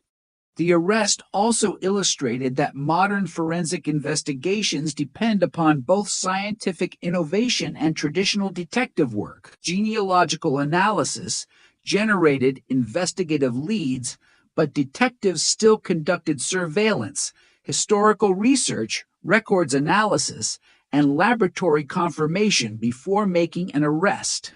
This combination of methods remains a defining characteristic of successful cold case investigations. Today, the Golden State Killer investigation is widely recognized as a landmark in forensic history. It demonstrated the practical application of investigative genetic genealogy, reinforced the importance of preserving biological evidence, and showed how decades of careful investigative work could ultimately benefit from scientific techniques unavailable when the crimes originally occurred. The case continues to influence homicide investigations, forensic laboratory practices, and cold case strategies throughout the United States and beyond. Following the April 2018 arrest of Joseph James D'Angelo, prosecutors from multiple California jurisdictions began coordinating one of the most extensive criminal prosecutions in the state's history. Because the crimes attributed to the Golden State Killer had occurred across numerous counties over more than a decade, the legal proceedings required close cooperation among district attorneys, investigators, forensic scientists, and victims' representatives. The charges reflected crimes committed in several jurisdictions, including multiple counts of murder and additional offenses connected to the historical investigations.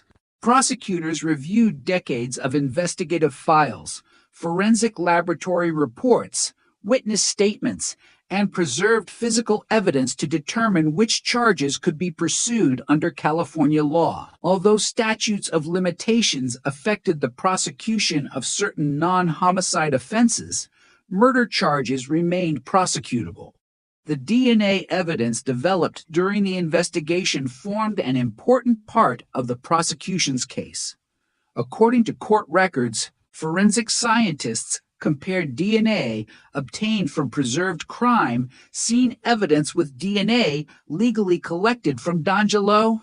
Prosecutors argued that the laboratory findings linked him to numerous crime scenes investigated over many years.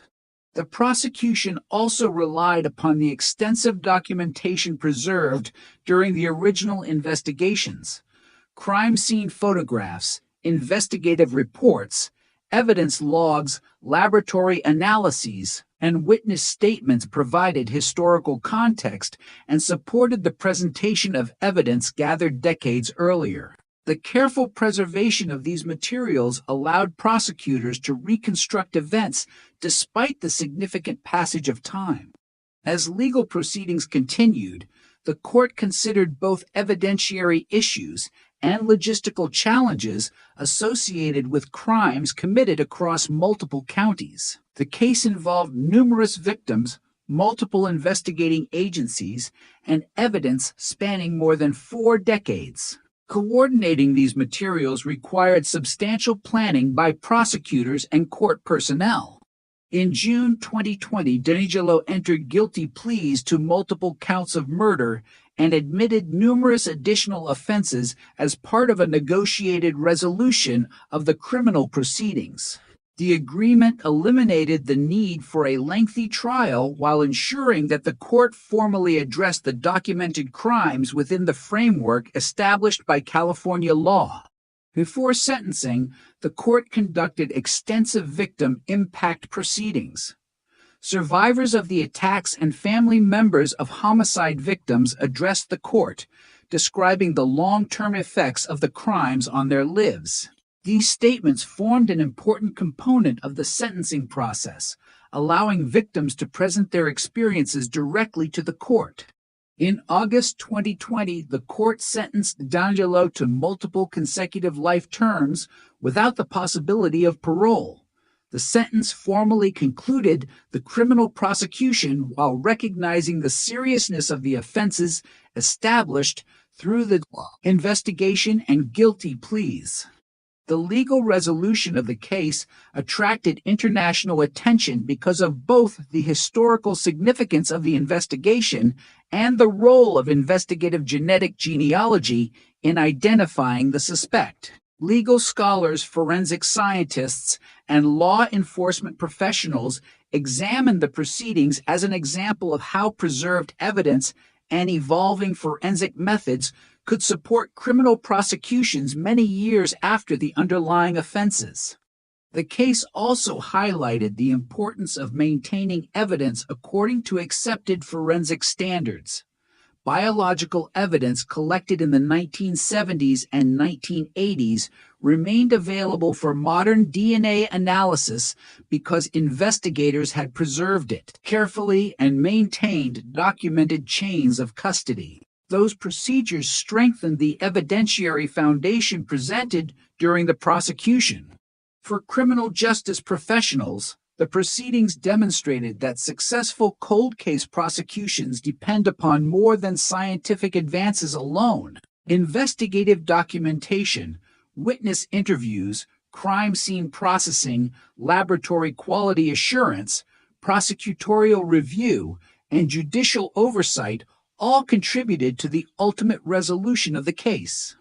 The Golden State Killer prosecution has since become a significant case study in law schools, forensic science programs, and law enforcement training. It illustrates how long-term investigations may progress from traditional detective work to modern DNA analysis and ultimately through complex legal proceedings that address crimes committed decades earlier. Beyond its legal significance, the case reinforced a broader principle within criminal justice. Unresolved investigations may still benefit from future scientific developments if evidence is preserved properly and investigative records are maintained carefully. The prosecution demonstrated how the combined efforts of multiple generations of investigators, forensic scientists, prosecutors, and support personnel can contribute to resolving even the most challenging historical cases.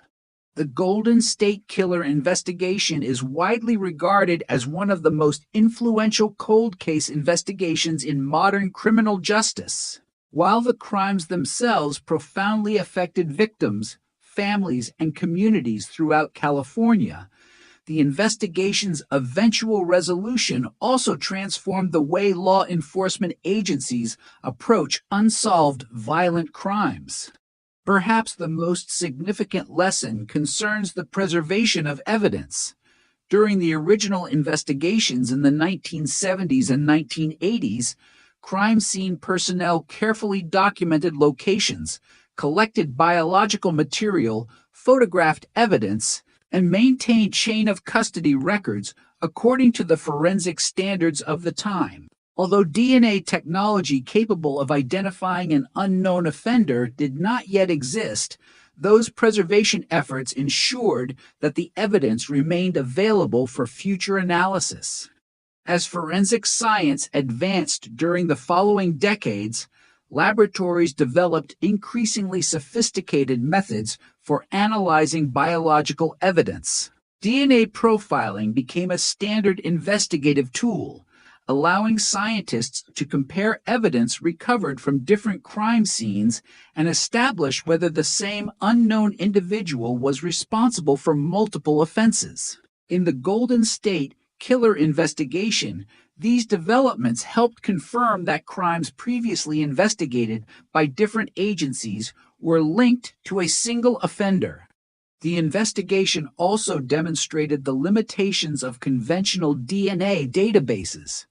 Even after a complete forensic DNA profile had been developed, investigators did not initially identify the offender because his DNA was not present in the available law enforcement databases.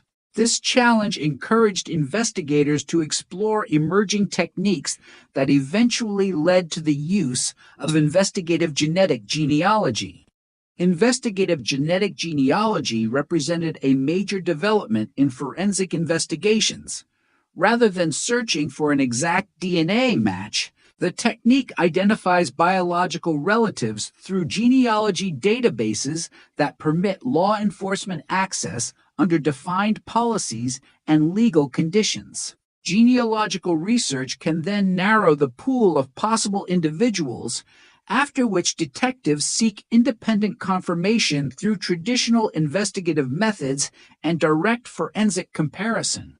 The Golden State Killer investigation became the first nationally recognized example of this methodology, leading to the identification of a suspect in a major serial crime investigation.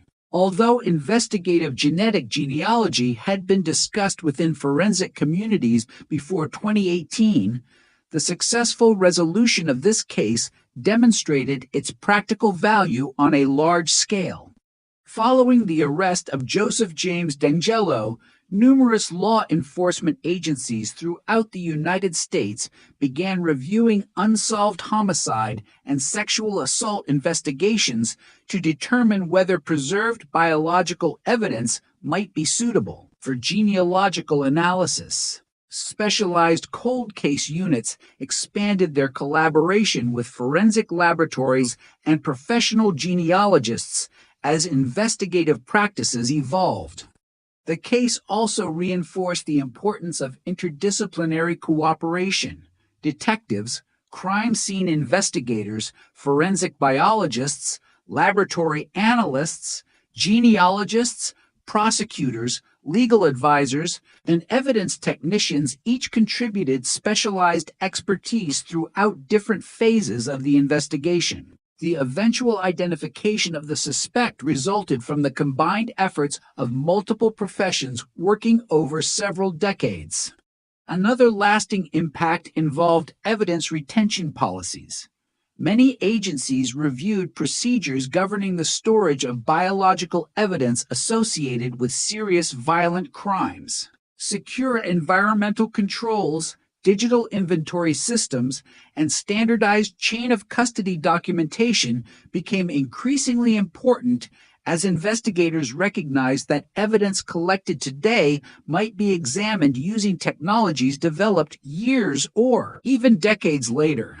The investigation further influenced professional education. Police academies, homicide investigation courses, forensic science programs, and university criminal justice departments frequently reference the Golden State Killer case when discussing evidence preservation, interagency cooperation, forensic DNA analysis, and the practical application of investigative genetic genealogy. Researchers have also examined the case to better understand the relationship between technological innovation and traditional detective work. One consistent conclusion is that scientific advances do not replace conventional investigations. Instead, modern forensic methods are most effective when supported by meticulous crime scene processing, comprehensive documentation, careful legal oversight, and experienced investigative judgment. The case additionally contributed to discussions surrounding privacy, ethics, and the responsible use of genealogy databases. Policymakers, legal scholars, forensic scientists, and law enforcement agencies continue evaluating appropriate standards governing investigative genetic genealogy to ensure that public safety objectives remain balanced with individual privacy, considerations, and legal protections. Today, the Golden State Killer investigation is regarded as a landmark in forensic history. It demonstrated that evidence preserved decades earlier could become the foundation for entirely new investigative opportunities as science evolved. More broadly, it reinforced a principle that continues to guide modern homicide investigations. Careful work performed at the very beginning of an investigation may ultimately determine whether future generations of investigators have the tools necessary to seek answers long after the crime itself has passed into history. The Golden State Killer investigation occupies a unique place in the history of modern criminal investigations. Although it is remembered for the identification and prosecution of Joseph James D'Angelo, its broader significance lies in how the case influenced forensic science, evidence management, and the investigation of violent crimes throughout the United States. One of the investigation's most enduring lessons is the importance of evidence preservation.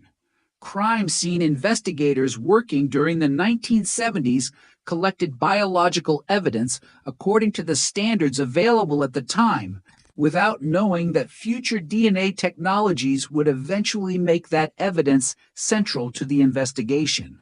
Their careful documentation and storage practices ensured that biological material remained suitable for advanced laboratory testing decades later. The investigation also demonstrated the importance of maintaining comprehensive investigative records. Cold case investigations frequently span multiple generations of detectives and forensic specialists. Detailed reports, photographs, laboratory analyses, interview summaries, evidence inventories, and investigative notes allowed later investigators to understand previous work and continue the investigation without losing critical historical information. Another major contribution of the case involves interagency cooperation. The crimes occurred across numerous California jurisdictions, requiring local police departments, sheriff's offices, district attorneys, forensic laboratories, and federal agencies to share information over many years. The eventual success of the investigation reflected sustained collaboration rather than the work of any single organization. The widespread attention surrounding the case also accelerated interest in investigative genetic genealogy. After the public announcement of D'Angelo's arrest in 2018, law enforcement agencies nationwide began evaluating whether preserved biological evidence from unsolved homicides and sexual assaults might be suitable for similar analysis. Many agencies established formal review procedures to determine which cases could benefit from this methodology. At the same time, the case prompted important legal and ethical discussions. Policymakers, courts, forensic scientists, and privacy experts considered how genealogy databases should be used during criminal investigations. Questions regarding informed consent, database participation, judicial oversight, and privacy protections became central topics as agencies developed policies governing investigative genetic genealogy. The investigation also highlighted the continuing role of traditional detective work. Genealogical analysis generated investigative leads, but detectives still conducted surveillance, reviewed historical records, examined timelines, verified family relationships, and obtained legally collected DNA samples for direct forensic comparison. The investigation demonstrated that scientific innovation functions most effectively when combined with established investigative practices.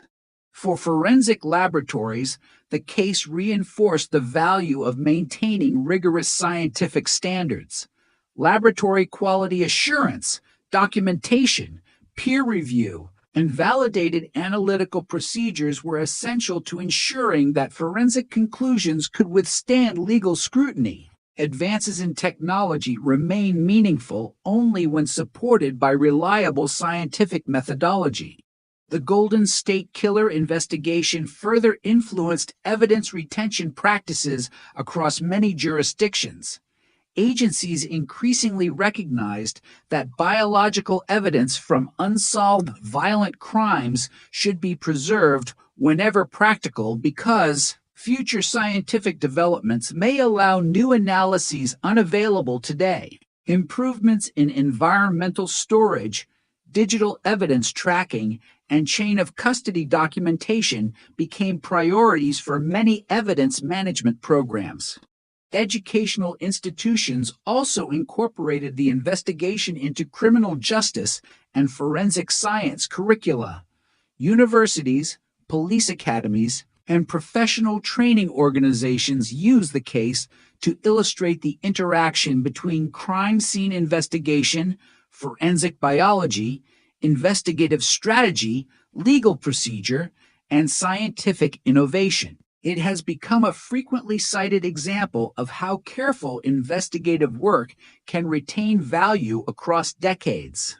Researchers studying cold case investigations likewise view the case as an important demonstration of long-term investigative persistence. Rather than relying upon a single breakthrough, the investigation progressed through the cumulative efforts of numerous investigators, forensic scientists, prosecutors, genealogists, and evidence specialists over more than 40 years. The case has also encouraged agencies to conduct systematic reviews of historical investigations. Rather than treating older cases as permanently inactive, many departments now periodically reassess preserved evidence, evaluate emerging forensic technologies, and compare historical records against newly available investigative resources. This proactive approach has contributed to renewed investigations in numerous previously unsolved homicide cases. Ultimately, the legacy of the Golden State Killer investigation extends beyond the resolution of one criminal case. It illustrates how scientific progress, meticulous evidence preservation, comprehensive documentation, and sustained interagency cooperation can reshape the investigation of violent crime. The case remains a landmark example of how modern forensic science can complement traditional detective work, providing valuable lessons for investigators responsible for both current and future cold case investigations. The Golden State Killer investigation demonstrated that one of the most valuable resources in any homicide or sexual assault investigation is not necessarily a witness or a confession. It is properly preserved evidence. Long before modern DNA analysis existed, investigators collected biological material, documented crime scenes, photographed evidence, and maintain detailed records using the best forensic practices available at the time. Those decisions ultimately made later scientific analysis possible. When many of the crimes occurred during the 1970s and 1980s, forensic DNA profiling had not yet become a practical investigative tool. Crime laboratories relied primarily on fingerprint examination, serology, trace evidence analysis, and other established forensic methods. Although these techniques provided important investigative information, they often could not identify an unknown offender with the precision that DNA analysis would later offer. Recognizing the importance of preserving physical evidence, investigators retained biological samples under controlled conditions whenever possible. They also maintained careful chain of custody documentation, recording who collected each item, how it was packaged, where it was stored, and every transfer that occurred afterward. These procedures protected the integrity of the evidence and ensured that future forensic examinations would remain scientifically reliable. As DNA technology developed during the late 20th century, laboratories revisited many historical investigations. Improved extraction techniques allowed scientists to recover genetic material from samples that previously could not be analyzed effectively. Enhanced laboratory equipment, validated testing procedures, and more sophisticated analytical software expanded the amount of information available from preserved biological evidence. In the Golden State Killer investigation, those scientific advances transformed evidence collected decades earlier into a powerful investigative resource. DNA analysis established that numerous crimes committed in different California jurisdictions had been committed by the same unknown individual. Although this finding did not immediately identify the offender, it confirmed that investigators were pursuing one person rather than multiple unrelated suspects. The case also demonstrated that evidence preservation extends beyond biological material. Crime scene photographs, investigative notes, witness interviews, maps, laboratory reports, and property records all contributed to the long-term investigation. These historical documents allowed successive generations of detectives to understand previous investigative decisions and continue building upon earlier work. Cold case investigations often involve detectives who were not yet employed when the original crimes occurred. Comprehensive documentation therefore becomes essential. Well-organized investigative files allow new investigators to evaluate historical evidence objectively while avoiding unnecessary duplication of earlier efforts. The Golden State Killer investigation further emphasized that forensic science and evidence management evolve together. Advances in laboratory capabilities are meaningful only if evidence has been preserved in a condition suitable for examination. Consequently, many law enforcement agencies have strengthened long-term evidence retention policies for serious violent crimes, recognizing that future technologies may reveal information unavailable today. Another important lesson concerns periodic case review. Scientific progress does not occur all at once. New analytical methods emerge gradually, creating opportunities to re-examine evidence that previously produced limited or inconclusive results. Many cold case units now conduct systematic reviews to determine whether preserved evidence may benefit from updated forensic techniques. The investigation also illustrates the importance of multidisciplinary cooperation. Crime scene investigators, evidence technicians, forensic biologists, detectives, prosecutors, and records specialists each contribute to preserving the integrity of an investigation. Success depends not only on scientific innovation, but also on consistent professional standards maintained across decades.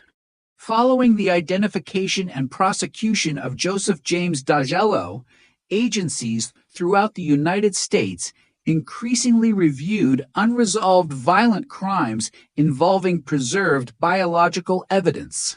Many departments expanded cold case programs and invested additional resources in evidence management, digital record systems, and forensic partnerships. These efforts reflect a growing recognition that historical investigations remain capable of producing meaningful results when supported by modern science.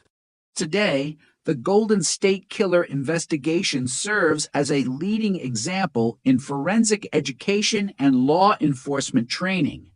It demonstrates that careful crime scene processing, comprehensive documentation, secure evidence storage, and rigorous chain of custody procedures can preserve investigative opportunities far into the future. More broadly, the case reinforces a principle that continues to shape modern criminal investigations. Evidence collected today may become the key to solving a case many years from now, provided it is preserved with the same care and professionalism that investigators expect of every major crime scene.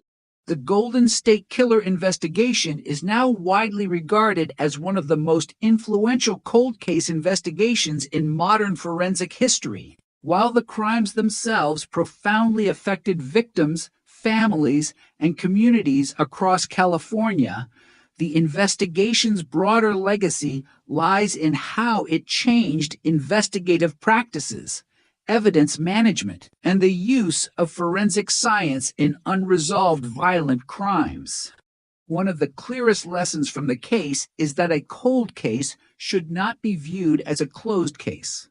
Instead, it is an investigation that remains open while investigators wait for new evidence, improved technology, or previously unavailable investigative methods. Advances in forensic science have repeatedly demonstrated that evidence collected decades earlier can become newly valuable when examined using modern analytical techniques. The Golden State Killer investigation reinforced the importance of preserving biological evidence for the long term.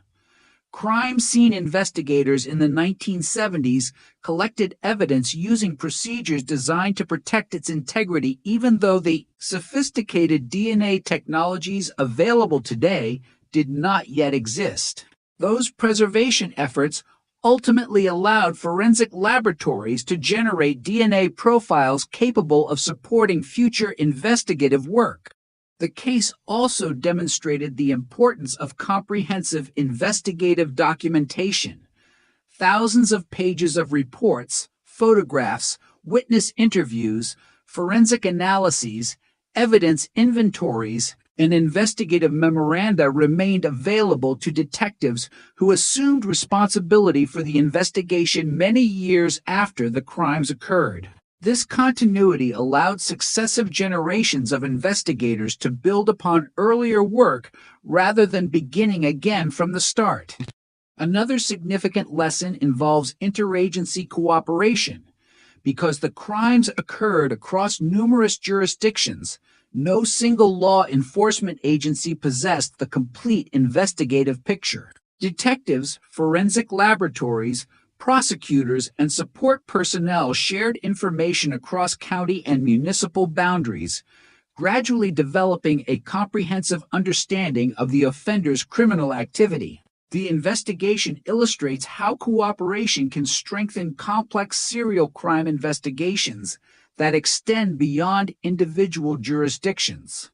The successful application of investigative genetic genealogy also influenced forensic practice nationwide. Following the public announcement of Joseph James DeAngelo's arrest, many law enforcement agencies began evaluating unsolved homicide and sexual assault cases to determine whether preserved biological evidence might be suitable for genealogical analysis.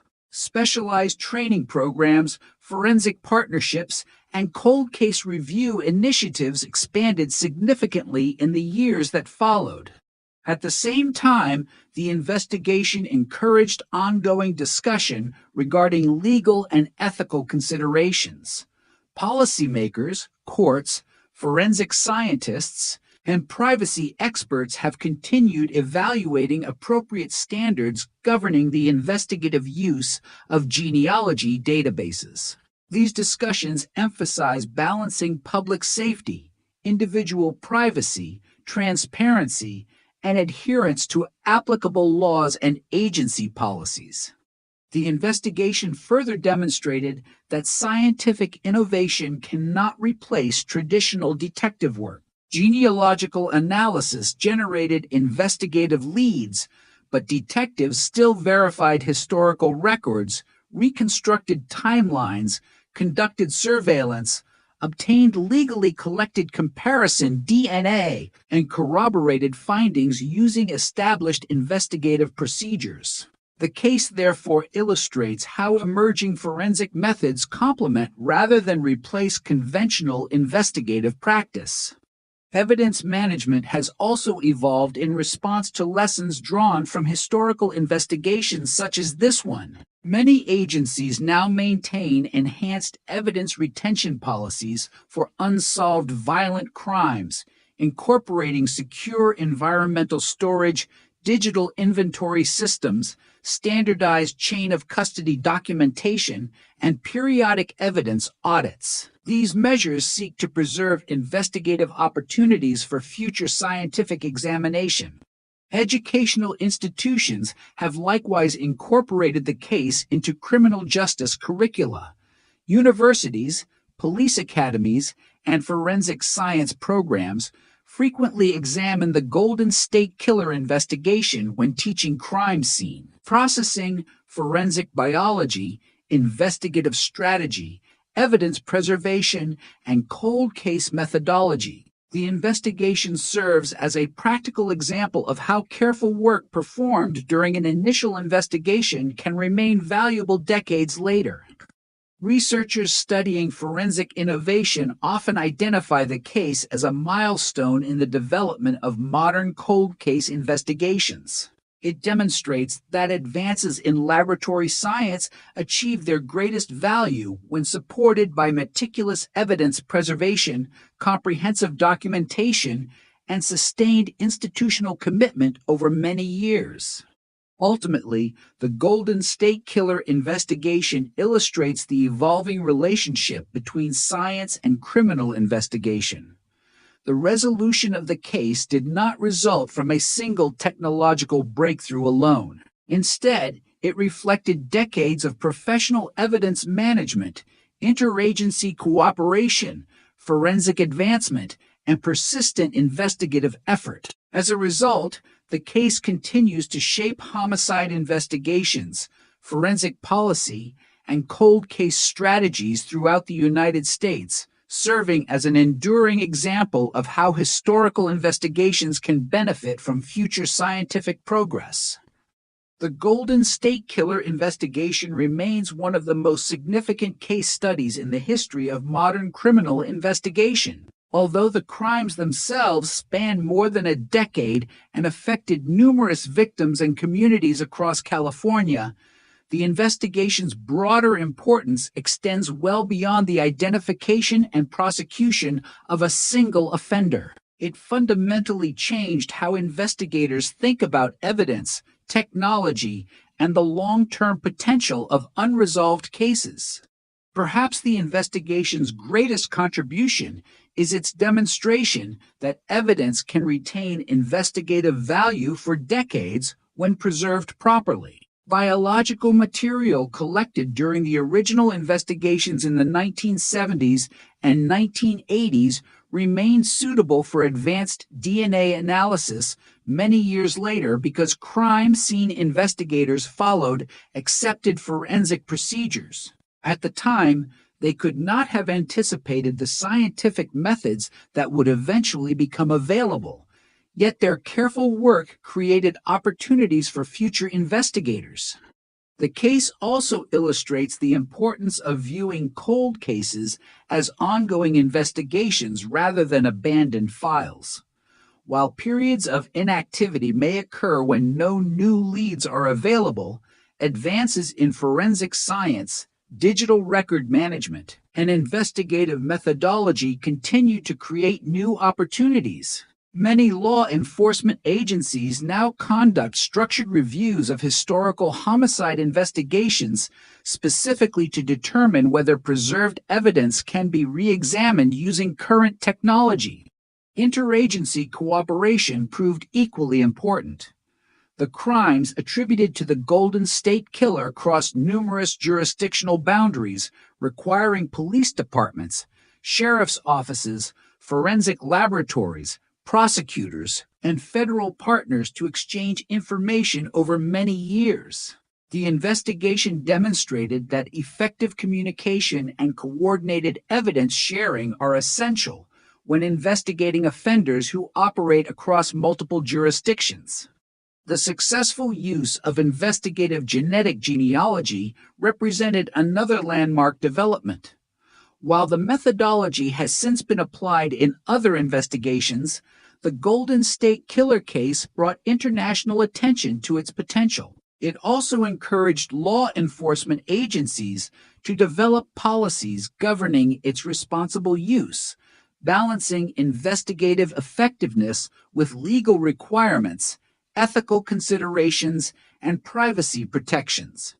The investigation further reinforced the continuing importance of traditional detective work. Modern forensic science generated powerful investigative leads, but detectives still verified documentary evidence, reconstructed historical timelines, conducted surveillance, obtained legally collected comparison DNA, and worked closely with prosecutors before criminal charges were pursued. The case demonstrated that scientific advances are most effective when integrated with established investigative practices. For forensic laboratories, the investigation highlighted the necessity of maintaining rigorous scientific standards. Laboratory accreditation, quality assurance procedures, peer review, validated testing methods, and careful documentation all contributed to the reliability of forensic conclusions presented during the investigation and subsequent court proceedings. Educationally, the case has become a central teaching example in forensic science, criminal justice, and law enforcement training programs. Students examine the investigation to understand evidence preservation, crime scene management, DNA analysis, cold case review procedures, and interdisciplinary cooperation. It serves as a practical demonstration of how professional standards applied during the earliest stages of an investigation can influence outcomes decades later. The investigation also prompted many agencies to strengthen evidence retention policies.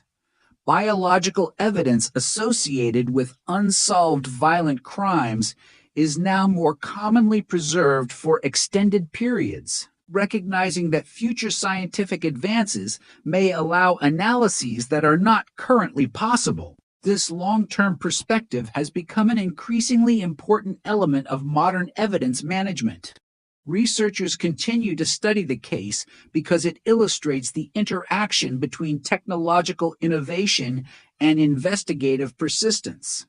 The identification of the offender did not result from one breakthrough alone. It reflected decades of careful evidence preservation, comprehensive documentation, interagency collaboration, forensic advancement, and systematic investigative review, each stage built upon the work completed by earlier investigators.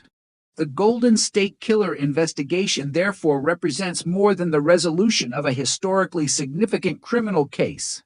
It demonstrates how scientific progress can enhance, not replace, the fundamentals of professional investigation. It reminds investigators that every crime scene deserves meticulous attention, every piece of evidence deserves careful preservation, and every unsolved case may one day benefit from methods that have not yet been developed. Today, the case continues to influence homicide investigations around the world.